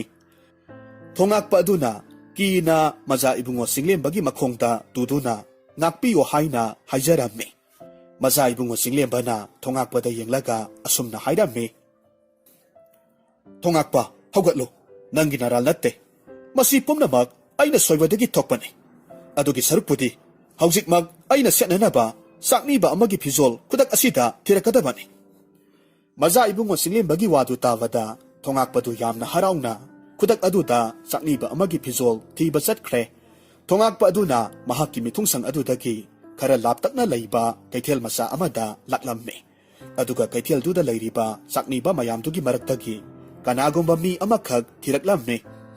ꯊꯣꯉꯥꯛꯄ ꯑꯗꯨꯅ ꯀꯩꯊꯦꯜꯗꯨ ꯀꯣꯏꯅ ꯆꯠꯂꯕ ꯃꯇꯨꯡꯗ ꯃꯍꯥꯛꯀ ꯇꯣꯏꯅ ꯀꯧꯅꯕ ꯆꯥꯛꯅꯤꯕ ꯅꯨꯄꯥ ꯑꯃꯈꯛ ꯊꯦꯡꯅꯔꯝꯃꯤ꯫ ꯆꯥꯛꯅꯤꯕꯗꯨ ꯎꯕ ꯃꯇꯝꯗ ꯊꯣꯉꯥꯛꯄ ꯅꯨꯄꯥꯗꯨꯅ ꯑꯁꯨꯝꯅ ꯍꯥꯏꯔꯝꯃꯤ, ꯏꯇꯥꯎ, ꯍꯟꯗꯛꯇꯤ ꯅꯍꯥꯛꯀꯤ ꯂꯥꯏꯔꯕ ꯀꯣꯛꯅꯕ ꯄꯥꯝꯕꯩ ꯑꯃ ꯂꯩꯔꯦ꯫ ꯍꯧꯖꯤꯛꯃꯛ ꯅꯍꯥꯛ ꯑꯩꯒꯤ ꯃꯤꯊꯨꯡꯁꯪꯗꯨꯗ ꯆꯠꯁꯤ꯫ ꯊꯣꯉꯥꯛꯄ ꯑꯗꯨꯅ ꯆꯥꯛꯅꯤꯕ ꯑꯗꯨꯕꯨ ꯊꯦꯝꯗꯨꯅ ꯃꯍꯥꯛꯀꯤ ꯃꯤꯊꯨꯡꯁꯪ ꯑꯗꯨꯗ ꯄꯨꯔꯒ ꯂꯥꯛꯂꯝꯃꯤ꯫ ꯃꯤꯊꯨꯡꯁꯪꯗꯨ ꯌꯧꯔꯕꯗ ꯊꯣꯉꯥꯛꯄ ꯑꯗꯨꯅ ꯆꯥꯛꯅꯤꯕꯗꯨꯒꯤ ꯐꯤꯖꯣꯜꯗꯨ ꯃꯆꯥ ꯏꯕꯨꯡꯉꯣ ꯆꯤꯡꯂꯦꯝꯕꯗ ꯁꯤꯟꯅꯔꯝꯃꯤ꯫ ꯃꯆꯥ ꯏꯕꯨꯡꯉꯣ ꯆꯤꯡꯂꯦꯝꯕꯅ ꯆꯥꯛꯅꯤꯕꯒꯤ ꯐꯤꯖꯣꯜ ꯐꯪꯂꯕꯗꯨꯗ ꯍꯔꯥꯎꯅ ꯊꯣꯉꯥꯛꯄ ꯑꯃꯗꯤ ꯆꯥꯛꯅꯤꯕ ꯃꯈꯣꯏ ꯑꯅꯤꯗ ꯁꯅꯥ ꯂꯨꯄꯥ ꯀꯌꯥꯃꯔꯨꯝ ꯄꯤꯔꯝꯃꯤ꯫ ꯃꯆꯥ ꯏꯕꯨꯡꯉꯣ ꯆꯤꯡꯂꯦꯝꯕꯗꯨ ꯆꯥꯛꯅꯤꯕꯗꯨꯒꯤ ꯐꯤꯖꯣꯜꯗꯨ ꯁꯦꯠꯆꯤꯜꯂꯝꯃꯤ꯫ ꯃꯍꯥꯛ ꯃꯁꯥꯃꯛ ꯆꯥꯛꯅꯤꯕ ꯑꯃ ꯁꯥꯔꯝꯃꯤ꯫ ꯃꯍꯥꯛꯅ ꯆꯥꯛꯅꯤꯕ ꯑꯃꯒꯤ ꯁꯛꯇꯝ ꯂꯥꯡꯂꯕꯁꯨ ꯃꯍꯥꯛꯅ ꯃꯆꯥ ꯏꯕꯦꯝꯃ ꯁꯤꯟꯊꯣꯏꯕꯤꯗ ꯈꯨꯗꯣꯜ ꯇꯝꯒꯦ ꯈꯟꯈꯤꯕ ꯁꯅꯥꯒꯤ ꯂꯤꯛꯐꯥꯡ ꯌꯥꯎꯕ ꯎꯄꯨ ꯃꯆꯥ ꯑꯗꯨꯗꯤ ꯁꯨꯡꯊꯥ ꯊꯥꯗꯣꯛꯂꯝꯗꯦ꯫ ꯅꯨꯃꯤꯗꯥꯡꯒꯤ ꯃꯇꯝ ꯑꯣꯏꯁꯤꯜꯂꯛꯂꯕꯗ ꯃꯆꯥ ꯏꯕꯨꯡꯉꯣ ꯆꯤꯡꯂꯦꯝꯕꯗꯨ ꯃꯤꯊꯨꯡꯁꯪ ꯑꯗꯨꯗꯒꯤ ꯃꯆꯥ ꯏꯕꯦꯝꯃ ꯁꯤꯟꯊꯣꯏꯕꯤꯕꯨ ꯊꯤꯕ ꯆꯠꯂꯒꯦ ꯈꯜꯂꯝꯃꯤ꯫ ꯑꯗꯨꯕꯨ ꯃꯍꯥꯛꯀꯤ ꯋꯥꯈꯜꯗ ꯑꯁꯨꯝꯅ ꯈꯜꯂꯝꯃꯤ, ꯀꯗꯥꯏꯗꯅꯣ ꯑꯩꯅ ꯃꯆꯥ ꯏꯕꯦꯝꯃ ꯁꯤꯟꯊꯣꯏꯕꯤꯕꯨ ꯊꯤꯔꯨꯒꯗꯧꯔꯤꯕꯁꯤꯕꯣ? ꯑꯗꯨꯕꯨ ꯑꯩ ꯃꯍꯥꯛꯄꯨ ꯐꯪꯗꯅ ꯍꯜꯂꯛꯄꯗꯤ ꯈꯛ ꯍꯜꯂꯛꯂꯔꯣꯏ꯫ Nakal amaromdana tombadu mitranggi ugi sagoldu tonglaga asum lakpa matamda laibak amagi konungdagi irap laptana leiba umang amagi mayada pasilaklammi matamaduda tombadu sak lamba phauraklammi maramaduna mahakna tongliba mitranggi ugi sagoldu khamlage haina khalammi mahaki mapukningda asumna sukhalli aina saning thakningba phawriba asumna maza ibema asisu soidanamak phawramni kanade sagol si khamlaga sananaba khara thibanabu phani asumna tombana mahaki ugi sagoldu leimaida tapna tapna paitharaklammi aduga ugi sagoldu ki manada leithanaba palibadu leitharaga leimaida khamlammi matamasida maza ibema sinthoibidu waraduna uitharaklami tombana mahaki mitrangi sagoldu hek khambagadi maza ibema sinthoibibu torel khongban manakta leiba mongsong amada thamlammi aduga mahak sanaba thiba chatkhi sinthoibi tombana hek chakhibagadi ikui kuidana wakhal laklammi maza ibema sinthoibidu mahakna wakhal lakpa matamda mafam aduda matomta leiramba aduda mafamdu thadokuna senanaba hotnarammi adubu mapabungi konungdu hek thadorakpadagi mayada karigumba bastu amatta tadribani maramaduna mahak mapangal amatta yauramde aduna sinthoibi upai leitabadagi mafamduda tominna tombabu lakpa ngairaga leirammi maza ibi ma sinthoibi du tomba lakpa ngaiba oina mapukningda asumna khalammi aiki thawai oiriba maza ibu madugi manakta nungaina leirani khanduna lakhibane aduga karino aina hujik oiriba matausibo ai yamna pende aibu masigi minukhang asidagi matau karamna nathoksige asomna wakhal khalingai tanjaduda tombadu makhutta acha athak kayamarum puduna laklammi maza ibi masinthoibidu mabuk lamba oibana tombana purakliba acha athak mayamdu kit kit namduna chasillammi mabuk thana saraba matungda masadu mapangal khara yauraba matungda maza ibi madu tombagi makhutagi nathoknaba upai thiba horaklammi mahakna khonjel haungna aibu kanbiyu aibu amukta kanbiyu haina hauna laugba horaklammi tombadi maza ibi ma aduna khanghodana adumna laurakpa aduda ingak ngaklammi adubu mahakna maza ibi ma adubu khamjinnaba hotnarammi laibak phabadi maza ibi ma sinthoibina lauribadu sagol tongba kharana tarammi sagol tongba sing aduna maza ibi ma sinthoibina laubadu tabadagi makhoigi manak tamna laklammi maza ibi ma sinthoibidu sagol tongba mayamdu ubaduda kapladuna asumna hairammi ibung mayam nasalgi punsibu amukta kanbiyu hairammi sagol tongba mayamgi lusingbadu leibak adugi ningthau oirammi sa tanba satlubagi halakpada mapa sanaba oirammi leibak adugi ningthongna tombada onsilaga nahaki nasak naming tao aduga nahaka lakminariba nupi asina kanano haina hanglammi ningthaudugi wadu tawada tombana thawa isa sadana asumna khumlaklammi mahakse aigi nupini itai inaw ngayhak saunabagi tawbani masida nakhoigi nathau karisu leite tombagi wadu tawada saubana mai hauraba maza ibi masinthoibina ningthau aduda onsillaga hairammi angamba ibung mahakna haribasi asingba wa natte mahaksi mitrang haiba nupani mahakna aibu aigi ipuroiba oigadoriba adugi makhuttagi munduna purakpani aduga masigi mitrangi ugi sagol asida pharaga aibu mafamsida puraklibani asumna haiduna hikna kaplammi maza ibi masinthoibigi phajaba amadi asengba haijaba mataududa ningthaudu pumsum hek sumatkre maramaduna ningthau aduna manai kharada khudakta tombabu mangak kapnanaba yathang taurammi ningthaugi yathang phanglabada manai amana khudak aduda mafam adumaktata tombagi mangaksam kaklammi aduga hatoklammi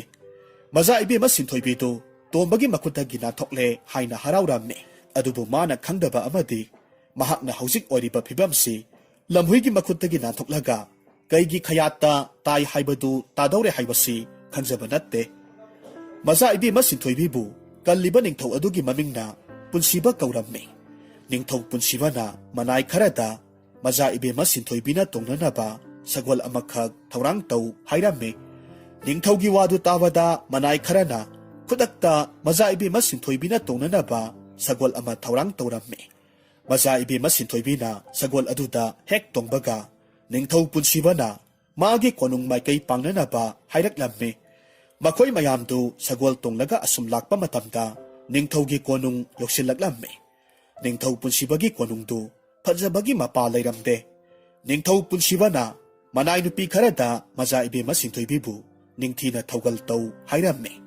maza ibema sintoibina wa amata haiba nangdringai ningthau punsibana maza ibema sintoibida ningthina potharo hayeng nong hek nganbaga wari watai taurasi hairamlaba matung magi konung tana chatkhre sintoibi mahaki wari pomnamak maza ibungo singlembagi maramda ningthau punsibada mathangi numitta marik sumna tamlage khalamme aduga nungaina tumthakre nakal amaromdana ningthau punsibadu ahingdu tumdaba makai wakhal khalamme hayeng inung hek nganbaga ningthirabi nupi asi aigi taloisingda chandaba yade asumna khanduna ningthau punsibadu ahing supadu nong nganba ngairaga leiramme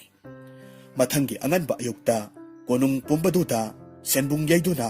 harau kumhai kaya tawduna fajaraba jantra kaya khongduna nil khongduna irang langnaramme nil khongbagi makoldu tawada tumduna leiramba maza ibema sintoibidu tumba haugalaklamme mahakna kari maramgi langlibano haina khalingai tanja adumaktada ningthau punsibadu laklamme ningthau punsibana maza ibema sintoibida onsilaga hairamme ningthirabi sakhenbi naha karisu thoina tawdabara ngasai ayuktagi nil khonglibase nang ai luhongnabagidamag langlibani maza ibema wafamdu tarwada magi makokta brajana thabagum sap manakre maha wa langangdana tuminna ngai haklai aduga ikhang khanghodana masadu wakhal manglaga leimaida adumak haithakre maza ibema sintoibina wakhal manglaga leimaida haithakibaduda ningthongna manai nupi kharada maza ibema sintoibibu ningthina potha hallu hairamme maza ibemadu mayam sangdana laikat naramme adubu phana kuina wakhal la uhaiba yaramde kaina thangdadi mayam sangduna laikat naraba matungda wakhal laklamme maza ibemana wakhal lakpa matamda karino magi mafamda tawriba asibu haina khalamme maha khanba yaba khalaba matungda wakhal amakhak tawraklamme mahaki wakhalda asumna khalamme aigi thawai oiriba maza ibungo singlembana aibu thiba laktriba phawbadi ai angaubi ama saraga leirage madu natrabadi masigi ningthau asigi makhuttagi nathokpa ngamlaroi khalamme maza ibema sinthoibidu mamit mana koyot olaga masinda kari no khangdaba khara sonba hauраklamme maduta natana angaubi amana tawgadaba sajat lichat kayamarum tawraklamme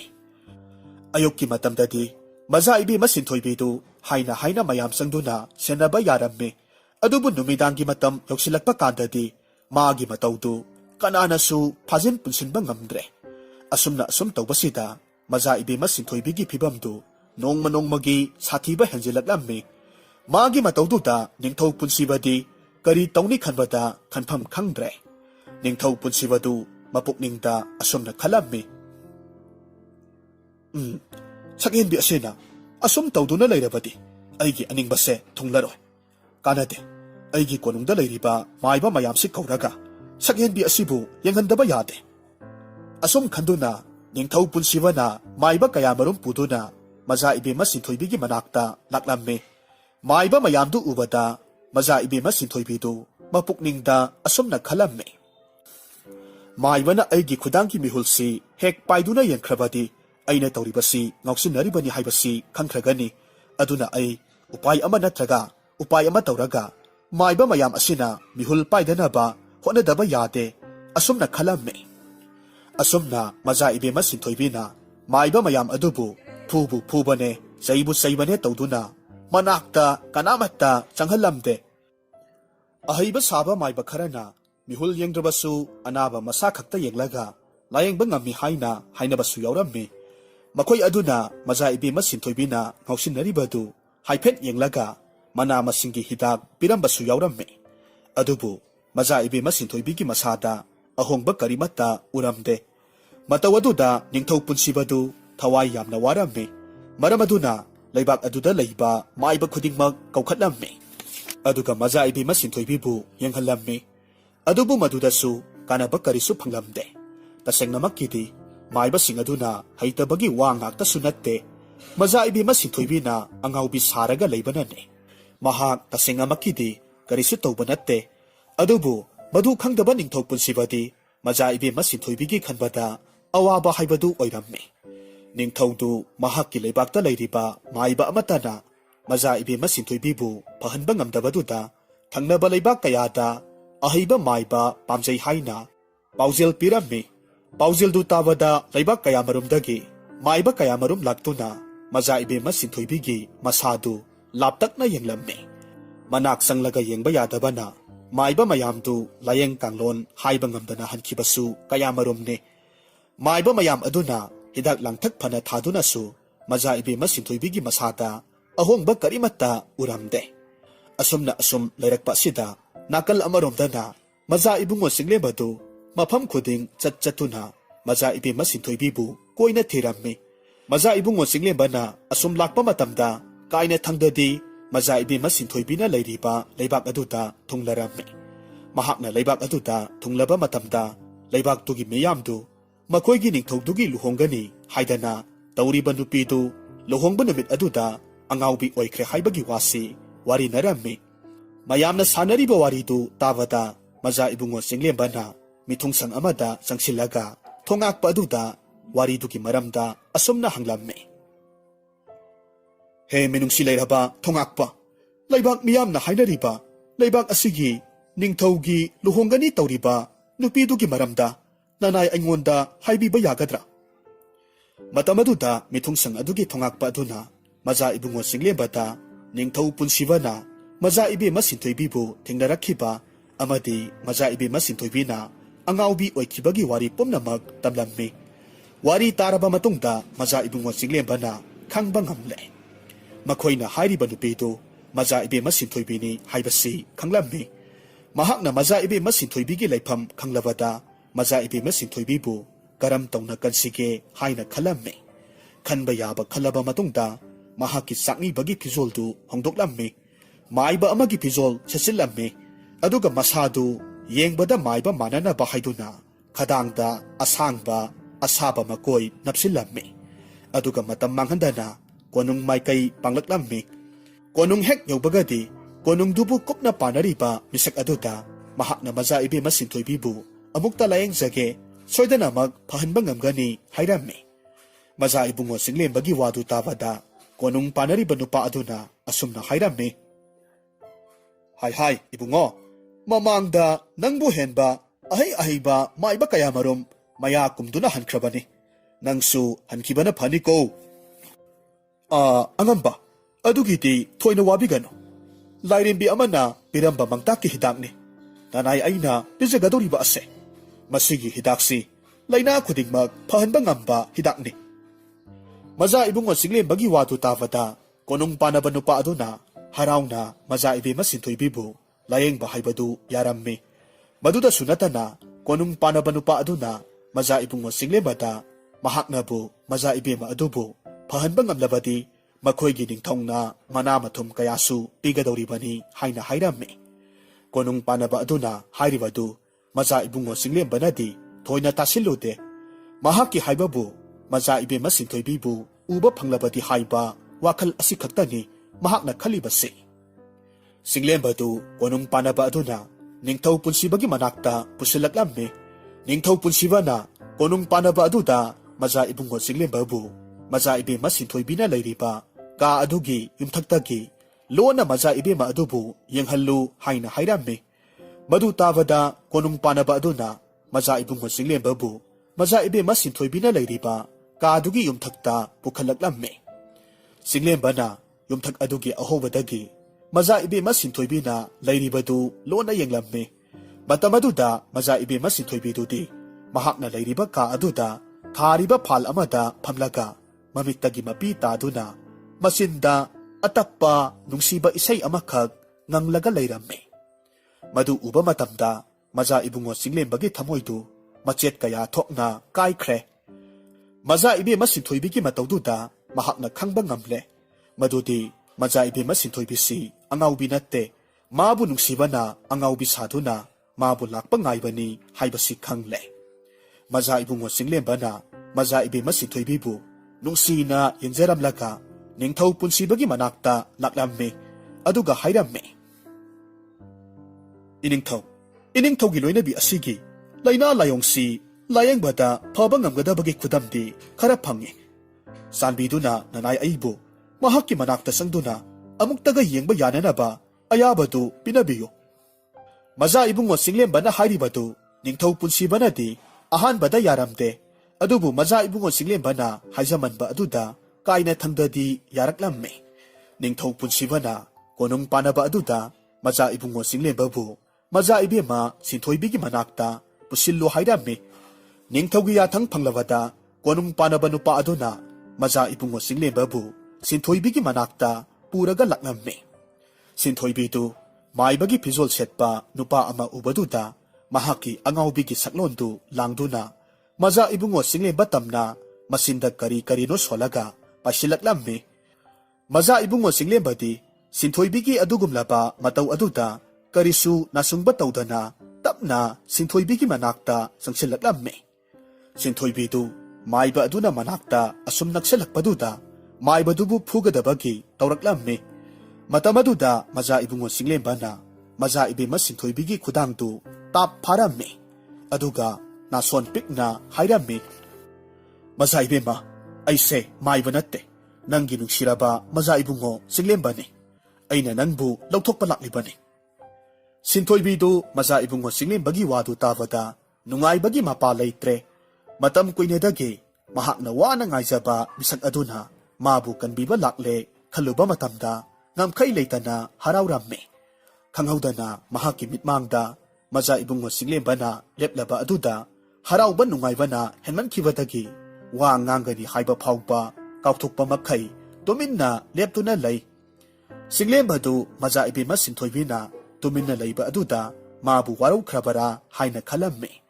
Maramaduna mahakna maza ibema aduda thokiba pumnamakki haurakpham amadi madugi wari pumnamak sithadana tamlamme.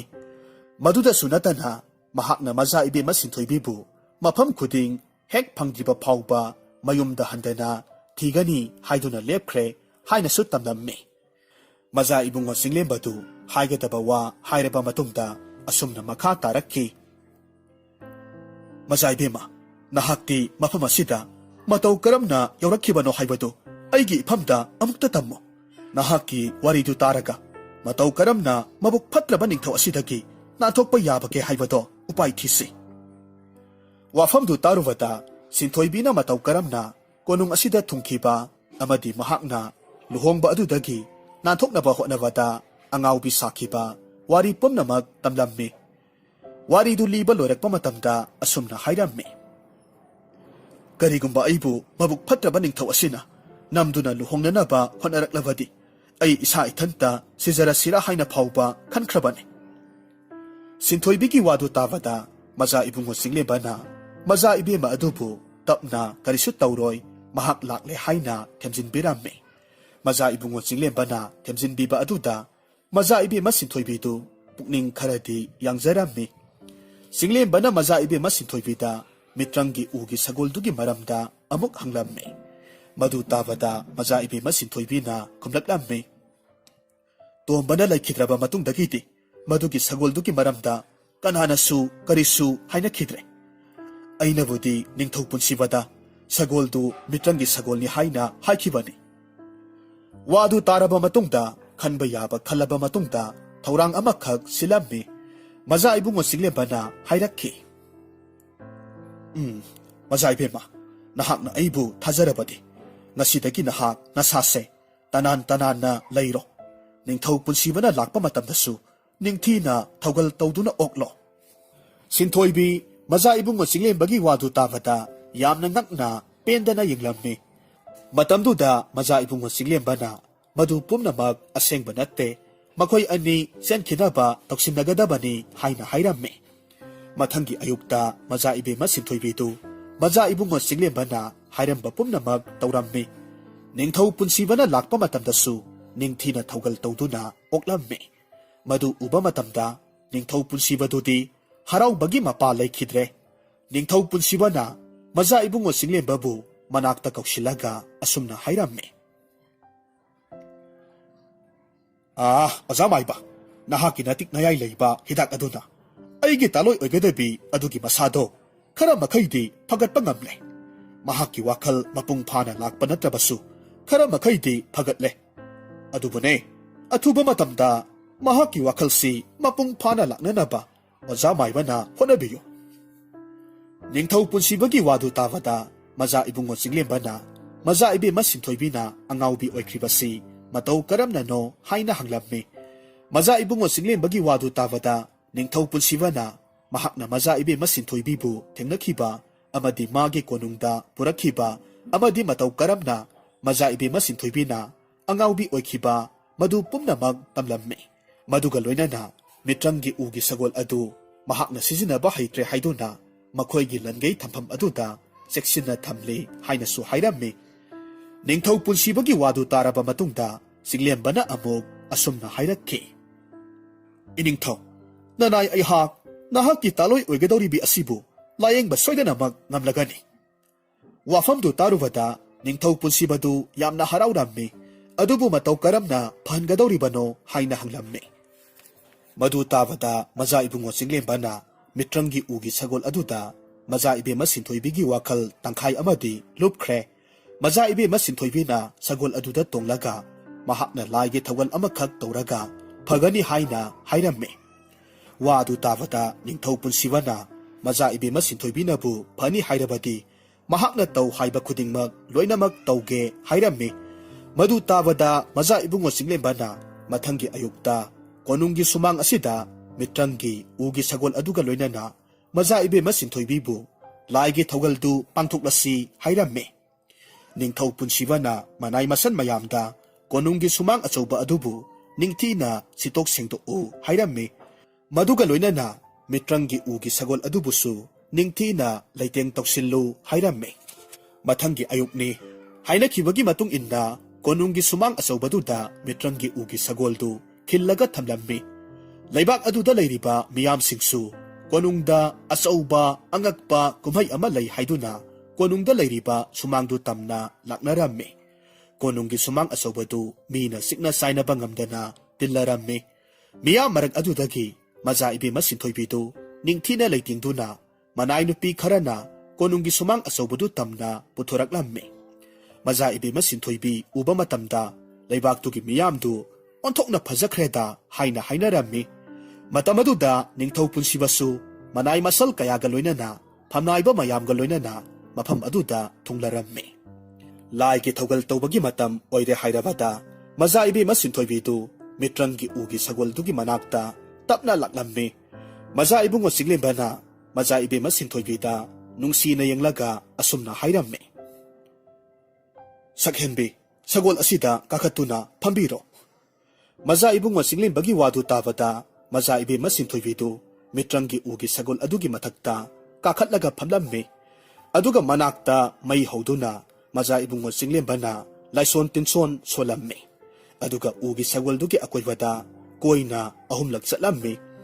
ꯃꯗꯨ ꯍꯦꯛ ꯂꯣꯏꯕꯒꯗꯤ ꯃꯩ ꯆꯥꯛꯂꯤꯕꯗꯨꯗ ꯃꯅꯝ ꯌꯥꯝꯅ ꯅꯨꯡꯁꯤꯕ ꯃꯍꯤ ꯑꯃꯈꯛ ꯍꯩꯖꯤꯜꯂꯝꯃꯤ꯫ ꯃꯍꯤ ꯑꯗꯨꯅ ꯃꯩꯗ ꯍꯦꯛ ꯊꯦꯡꯕ ꯃꯇꯝꯗ ꯃꯩꯈꯨ ꯋꯪ ꯋꯪ ꯀꯥꯔꯛꯂꯝꯃꯤ꯫ ꯃꯐꯝꯗꯨ ꯃꯩꯈꯨꯅ ꯄꯨꯡꯃꯝ ꯍꯦꯛ ꯃꯝꯈ꯭ꯔꯦ꯫ ꯃꯗꯨꯒꯤ ꯈꯨꯗꯣꯡꯆꯥꯕ ꯂꯧꯔꯒ ꯃꯆꯥ ꯏꯕꯨꯡꯉꯣ ꯆꯤꯡꯂꯦꯝꯕꯅ ꯃꯤꯇ꯭ꯔꯪꯒꯤ ꯎꯒꯤ ꯁꯒꯣꯜꯗꯨꯗ ꯇꯣꯡꯈꯠꯂꯒ ꯎꯒꯤ ꯁꯒꯣꯜꯗꯨꯒꯤ ꯃꯅꯥꯗ ꯄꯥꯜꯂꯤꯕ ꯆꯞꯄꯤꯗꯨ ꯂꯩꯈꯠꯂꯒ ꯑꯍꯥꯡꯕ ꯑꯇꯤꯌꯥꯗ ꯄꯥꯏꯈꯠꯂꯛꯂꯝꯃꯤ꯫ ꯑꯍꯥꯡꯕ ꯃꯥꯂꯪ ꯌꯧꯔꯕꯗ ꯃꯆꯥ ꯏꯕꯨꯡꯉꯣ ꯆꯤꯡꯂꯦꯝꯕꯅ ꯅꯤꯡꯊꯧ ꯄꯨꯟꯁꯤꯕ ꯇꯥꯅꯅꯕ ꯑꯁꯨꯝꯅ ꯂꯥꯎꯊꯔꯛꯂꯝꯃꯤ꯫ ꯍꯦ ꯑꯄꯪꯕ ꯅꯤꯡꯊꯧ, ꯃꯁꯥꯅ ꯌꯥꯗꯕ ꯅꯨꯄꯤ ꯀꯩꯗꯧꯅꯨꯡꯗ ꯅꯝ ꯍꯥꯗꯨꯅ ꯂꯧꯒꯦ ꯈꯟꯒꯅꯨ꯫ ꯑꯁꯨꯝꯅ ꯍꯥꯏꯔꯝꯂꯒ ꯃꯈꯣꯏ ꯑꯅꯤꯗꯨ ꯄꯥꯏꯔꯒ ꯆꯠꯈ꯭ꯔꯦ꯫ ꯅꯤꯡꯊꯧ ꯄꯨꯟꯁꯤꯕꯗꯨ ꯎꯄꯥꯏ ꯂꯩꯇꯅ ꯑꯍꯥꯡꯕ ꯃꯥꯂꯪꯗ ꯁꯥꯎꯅ ꯌꯦꯡꯗꯨꯅ ꯂꯩꯍꯧꯔꯝꯃꯤ꯫ ꯃꯆꯥ ꯏꯕꯨꯡꯉꯣ ꯆꯤꯡꯂꯦꯝꯕꯒ ꯃꯆꯥ ꯏꯕꯦꯝꯃ ꯁꯤꯟꯊꯣꯏꯕꯤꯒꯗꯨ ꯃꯤꯇ꯭ꯔꯪꯒꯤ ꯎꯒꯤ ꯁꯒꯣꯜꯗꯨ ꯇꯣꯡꯂꯒ asum pairakpa matamda singlembagi leibakta thunglammi. Singlembagi mapabung ningthaudu masaga mamauga amuk uzabaduda yamna haraurammi. Mapabung ningthongna sinthoibigi mapabung ningthauda masa anigi oiriba phibamdu paujil thaduna tamlammi. Mazaibe ma sinthoibigi mapabung ningthaudu manai masal kaya marumga loinana leibak aduda laklammi. Mapa anidu yanaraduna mazaibungo singlembaga mazaibe ma sinthoibigadu leibak miyam mamangda leibak pungjau thinduna luhonglammi. Luhongba loiraba matungda mapabung ningthongna mazaibungo singlembada ningthau khubam sinarammi. Matau asum tongna singlembana ningthau oiduna leibaktu nunga yaifana pankhirammi.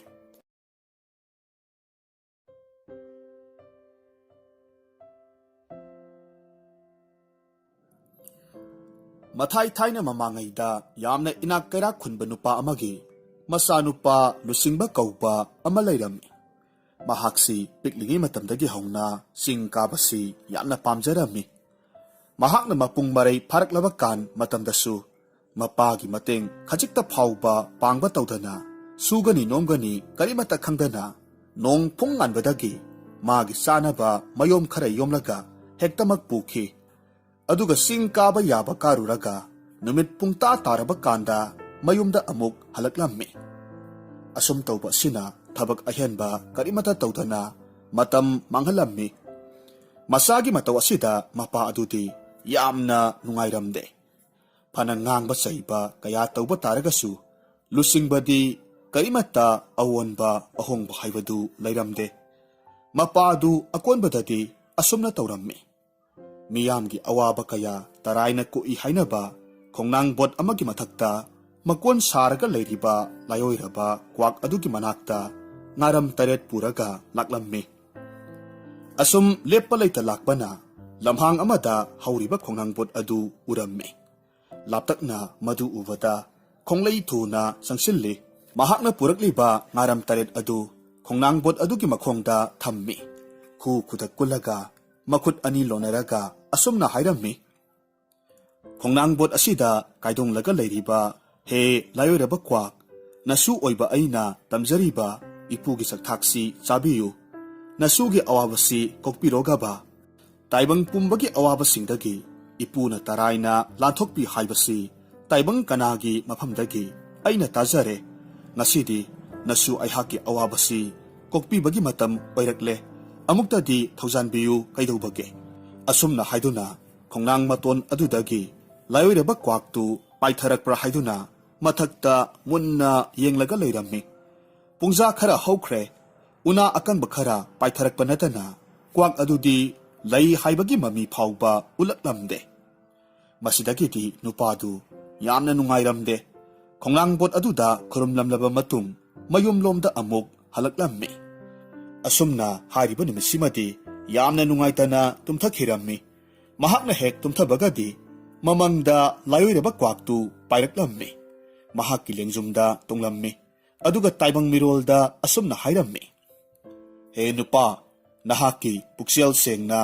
aibu ningzeramba nataw aduda ay pele. Nahakpu thaujanbirage haiduna nangi nanakta ay laklibani. Nahaki nasanupadu wakhan tahange khalawadi hauzik nong ngandringay asida khongnang bot adugi makhongda lau. Asumna hairamlaga kwak adu pairaga chatkre. Asumna kwak sina hek paikibagadi nupasi mitkap khangthok thoraklammi. Mitkap hek thorakpagadi mamangda kwak na hairambasing ningsinglammi. Masidagidi mahag nong nganbana hankrabara haiduna thongnaudu hangduklaga yenglammi. Mapaldu pungmam mamlammi.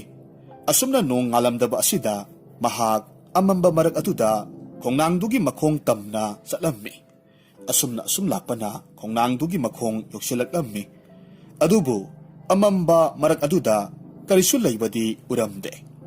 Masidagidi mahag mamit usilaga makut ani lonaraga khongnang botuda khurumlammi.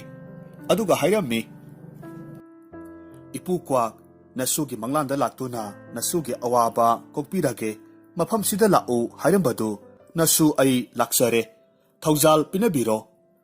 Mahakna asumna hek haibagadi khonjel amana hairakhi. Nahakpu thaujanbirabani namit pangthoklo ꯄꯨꯝꯅꯃꯛ ꯎꯔꯒꯅꯤꯗꯣ? ꯑꯁꯨꯝꯅ ꯈꯣꯟꯖꯦꯜꯁꯤꯅ ꯍꯦꯛ ꯍꯥꯏꯔꯛꯄꯒꯗꯤ ꯅꯨꯄꯥꯗꯨ ꯃꯃꯤꯠ ꯄꯥꯡꯊꯣꯛꯂꯝꯃꯤ꯫ ꯃꯃꯤꯠ ꯍꯦꯛ ꯄꯥꯡꯕ ꯀꯥꯟꯗꯗꯤ ꯃꯍꯥꯛꯅ ꯎꯔꯝꯃꯤ ꯈꯣꯡꯅꯥꯡ ꯃꯈꯣꯡ ꯑꯗꯨꯗ ꯃꯉꯥꯜ ꯀꯌꯥ ꯊꯛꯇꯣꯛꯄ ꯃꯈꯩ ꯆꯦ ꯃꯀꯣꯟ ꯑꯃꯈꯛ ꯇꯥꯔꯒ ꯂꯩꯔꯝꯃꯤ꯫ ꯃꯗꯨꯗ ꯃꯍꯥꯛ ꯂꯥꯏꯕꯛ ꯀꯠꯂꯒ ꯆꯦꯗꯨ ꯐꯥꯛꯇꯣꯛꯂꯒ ꯌꯦꯡꯉꯤ꯫ ꯍꯦꯛ ꯍꯥꯡꯗꯣꯛꯂꯨꯕꯒꯗꯤ ꯃꯍꯥꯛꯅ ꯈꯪꯂꯦ ꯆꯦꯁꯤ ꯂꯝꯇꯥꯛ ꯆꯦ ꯑꯃꯅꯤ ꯍꯥꯏꯕꯁꯤ ꯈꯪꯕ ꯉꯝꯂꯦ꯫ ꯆꯦ ꯑꯗꯨꯗ ꯆꯤꯡꯂꯣꯟ ꯀꯌꯥ ꯌꯦꯛꯂꯤ, ꯑꯗꯨꯒ ꯈ꯭ꯋꯥꯏꯗꯒꯤ ꯑꯔꯣꯏꯕ ꯑꯃꯗꯤ ꯑꯋꯥꯡꯕ ꯆꯤꯡ ꯑꯃꯗ ꯑꯉꯥꯡꯕ ꯃꯆꯨꯅ ꯂꯩ ꯆꯤꯡꯂꯤ꯫ ꯆꯦ ꯑꯁꯤꯅ ꯍꯥꯏꯅꯤꯡꯂꯤꯕ ꯐꯣꯡꯗꯣꯛꯅꯤꯡꯂꯤꯕꯁꯤ ꯀꯔꯤꯅꯣ ꯍꯥꯏꯕ ꯋꯥꯈꯜ ꯇꯥꯕ ꯉꯝꯗꯦ꯫ ꯃꯁꯤꯗꯒꯤꯗꯤ ꯅꯨꯄꯥ ꯑꯁꯤꯅ ꯈꯣꯡꯅꯥꯡ ꯃꯊꯛꯇ ꯌꯦꯡꯈꯠꯂꯛꯂꯝꯃꯤ, ꯑꯗꯨꯒ ꯑꯃꯨꯛ ꯍꯥꯏꯔꯝꯃꯤ, "ꯍꯦ ꯂꯥꯏꯑꯣꯏꯔꯕ ꯏꯄꯨꯀ꯭ꯋꯥꯛ,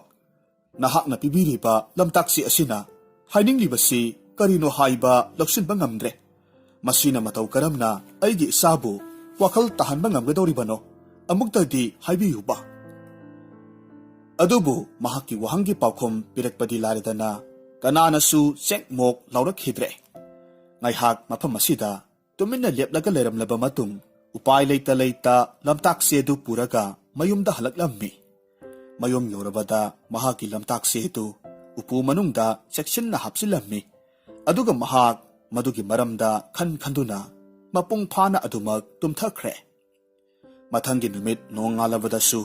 ꯆꯦꯗꯨ ꯄꯨꯊꯣꯛꯇꯨꯅ ꯌꯦꯡꯂꯝꯃꯤ, ꯋꯥꯈꯜ ꯇꯧꯔꯝꯃꯤ꯫ ꯑꯁꯨꯝꯅ ꯅꯨꯡꯇꯤ ꯅꯨꯃꯤꯠ ꯈꯨꯗꯤꯡ ꯌꯦꯡꯂꯛꯄꯁꯤꯗ ꯅꯨꯃꯤꯠ ꯀꯌꯥꯅꯤꯔꯣꯝ ꯍꯧꯈ꯭ꯔꯦ꯫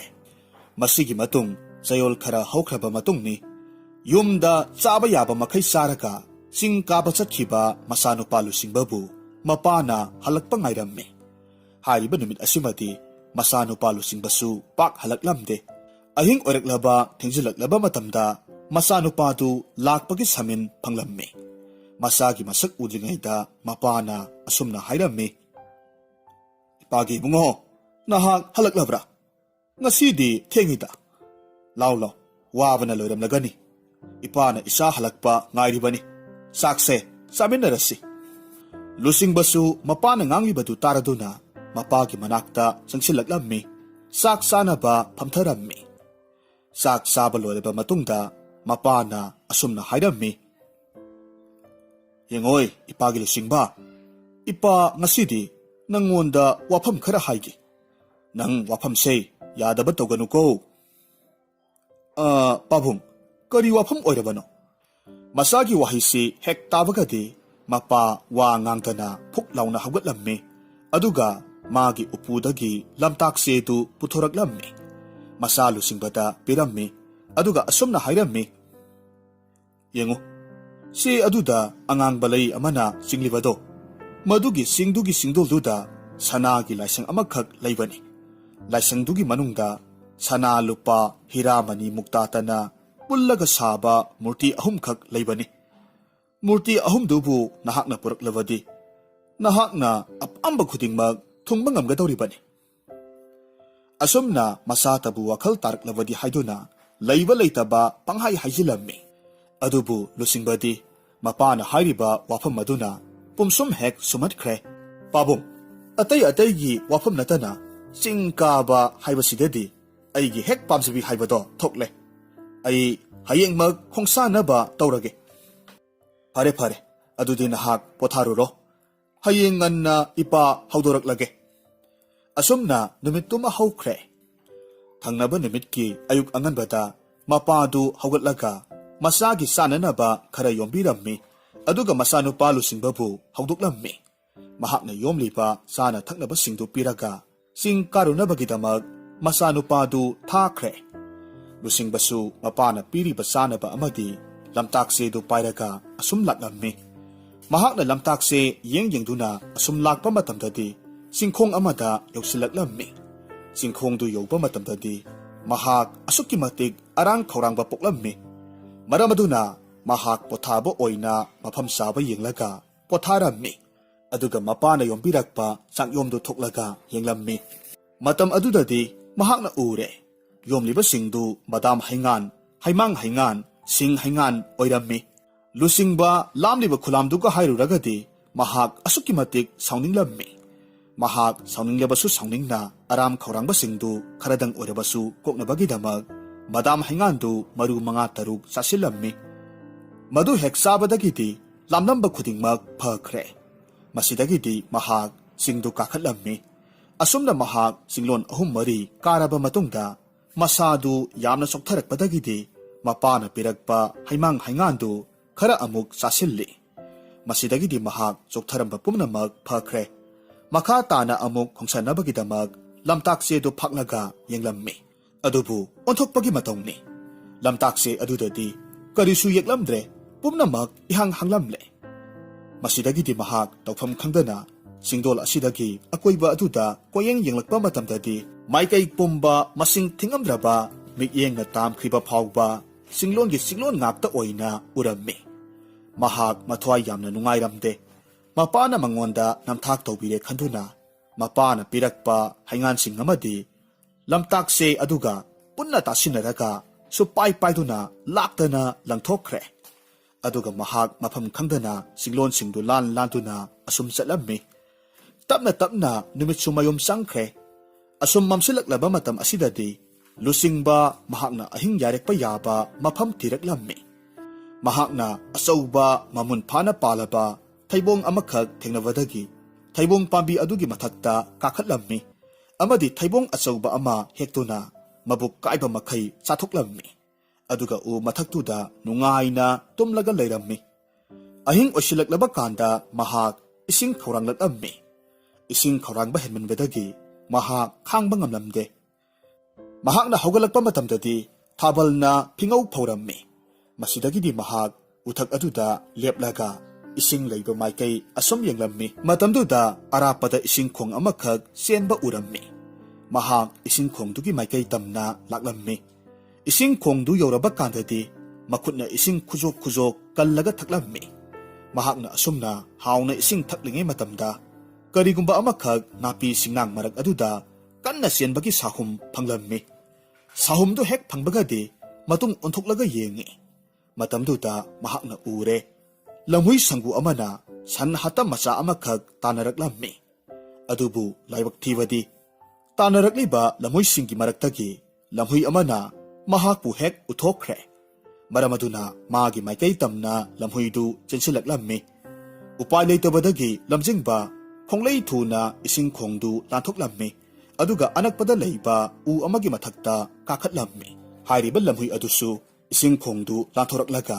lusingbana leiriba udugi makhong tana tanaraklammi asomdasu lamhui mayam aduna san hatamdu kwasilammi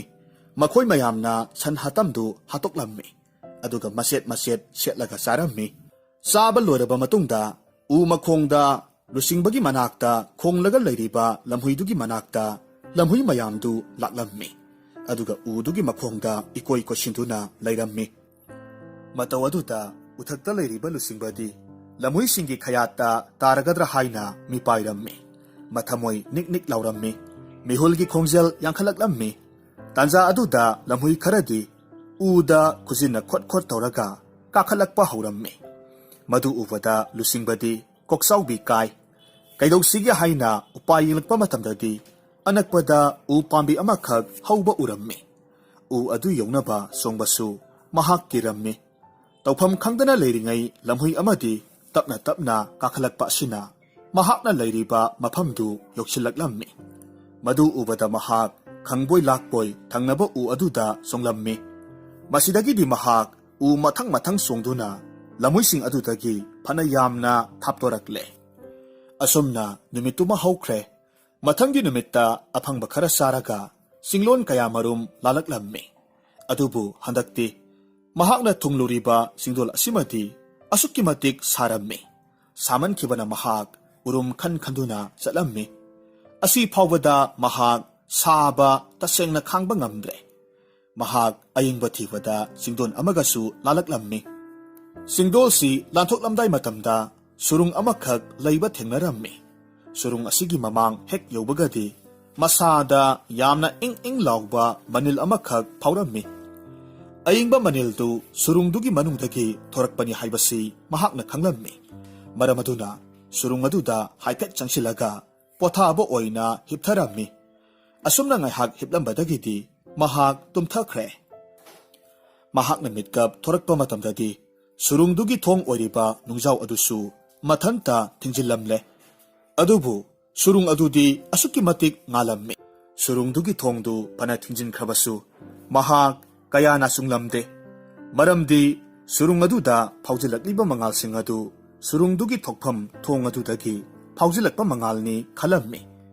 asumna khalaga mahak surung adugi manungda asum sangsilaklammi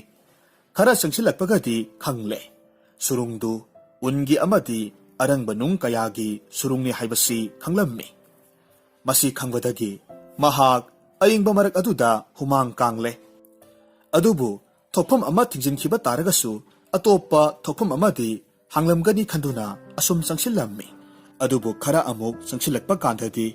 surungdugi lambidu khangyung yungkhatkibadagi mahak kanna lauraga ontharaklammi mahak karigumba amada yasillaga tarammi mahakna mamit pangthorakpa matamdadi yum masa masa kaya marum leiba urammi mahakna asum munna yengba kandadi yum singdugi manung amadi mapanda kakseng singna ngaihak phawba panthaba tawdana thabak suba urammi makhoi amana amada onsinnaba sanglamde adubu makhoina amuk amuk wari sanarakpa matamdadi taibang mirolga hairap manaba oina tarammi lusingba kaksengnabu taibang mirol ngangba haibra haina singnaduna leiringai magi maikai adomda kakseng khara lakpa urammi madu ubada mahakna hairammi mangda lakpiriba marup kaksengsa nakhoi taibang mirol khanglawadi aigi mateng amuktang pangbiyu aihak lambi lamaknaraba misak amani hairammi lusingbagi wasi taba matamda kakseng singadu mabuk phattaba mi aikhoigi nakta lakle haiduna law lawraga siankhi kakseng mayamdugi marakta chensinkhre masidagidi kakseng singdu onsinaraga ngaihak wa tanaraba matung makhoigi masasingdu taibang mi animuk sauthoraklammi amadi piklamba mayumdusu sauthoraklammi asumna taibang mi dagi hena sauraba kakseng singdu lusingbagi manakta sangsilaklammi lusingba matawduda aduki matik pakhatkre kakseng sing adugi maraktagi amana hairammi he phatraba taibang mi nahak mafam asida kari tawba lakpano narol sumu lusingba pakhatna mangonda thokiba pumnamak mafam asida mataw karamna yorakpa haibana singbagi wari khudingmak tamlammi aduga makhata na asumna hairammi marupsingna surung asidagi lanthokpiduna aibu yum yobagi lambidu takpiyu hairammi masida kakseng amana khumlammi he nupa taw surung asigi thong asidi amakhak pale adubu masi sahi kungi matungda nongmakhaktamak hanggadoribani thongdu hanglingai matamdani nangna changlakhibadu nangna amuk thokke hairabadi sahi kun ngaiba tabani lusingbana khummi ha kari haiba sahi kun ngaigadaba oh aigi laibakse onthokna thina sutam khredako phare marupsa adudi ai sahi kunsi nakhoigi marakta laijarage aibu sangjafam pibiyu hairammi yaroi taibang mi suningdaba nongmagi asuk sangkraba matam asibu pung kharadamak potha thabak suraga arembada matam manghallaga leiba nakhoi taibang migi lisetu aikhoidi pamde nanga aikhoiga leiminaba ngamloi asumra haiduna kakseng singdu chatkhre magi mathau taunaraga leikhi mafam asidadi nongan ba haiba amasu leite numit taba haibasu leite adum ngalaga ta leirammi lusingba mafam asida chaningai thakningai amata leita mabuk lamna khanglammi lamba hanjilaklawada mahak kakseng singgi mayum khuding changduna chanaba khajik pibiyu haijarammi masida changlu bayum khuding makta kakseng singgi paukhumdi chap manarami leite nangonda pijenaba chak enchang leite chage hairagana suraga chajau hairammi matamasida lusingbana khummi mafamasida ai kari togadabano haiba khangdre lami base hana kokhanbiyu aduga aina tauba yaba thabak pibiyu hairammi asumna lusingbana thamoi sengna haijaraba phawbadasu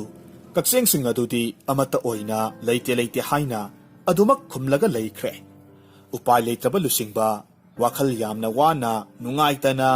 masi amada tuminna phamlaga lei kaina thangda mahak wakhal ama lakpadagi kakseng singgi matung inarammi mahakna asum lakpa matamda kakseng singgi lukhak hundokpham kom amakhak thengnarammi mabuk adusu lambana yadre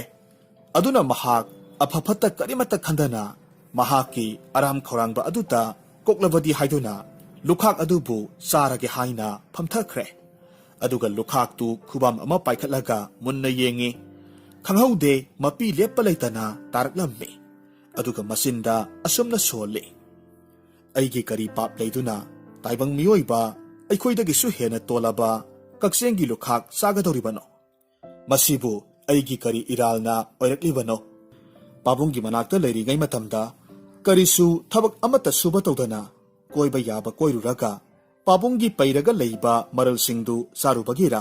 aina ngasi phangliba awabase asi hairaga lukhak khubam amakhak chasilli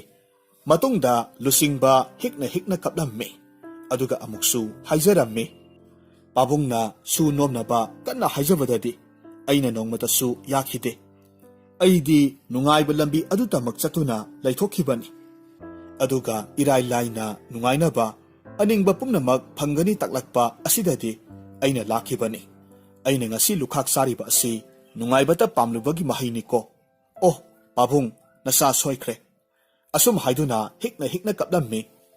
aduga amuksu lukhak khubam amakhak lokhatke tawrammi matam asidadi angakpagi matawni lukhak marak aduda mapana pirakhiba lamtakse mahakna matum tasinkhibadu thengnarammi madu uba matamda mahak prap lokhatuna phanglaga yenglammi handakti maduda mahakna leiriba mafam adudagi mayum yaunana balambi yauramle panthaba tawdana lamtakse aduda yekliba lambi aduda chatlammi surung adudagi hek phaudorakpagadi singkhong amada phaudoraklammi singkhong aduda chatkhiba lambi adu mayum yauba lambi ni haibasi khanglammi masidagidi mahak yamna harauna mayum tana chenchat chatuna laklammi mayum hek yaubagadi mapagi makhong kolaga thokhiba wari pumnamak tamlammi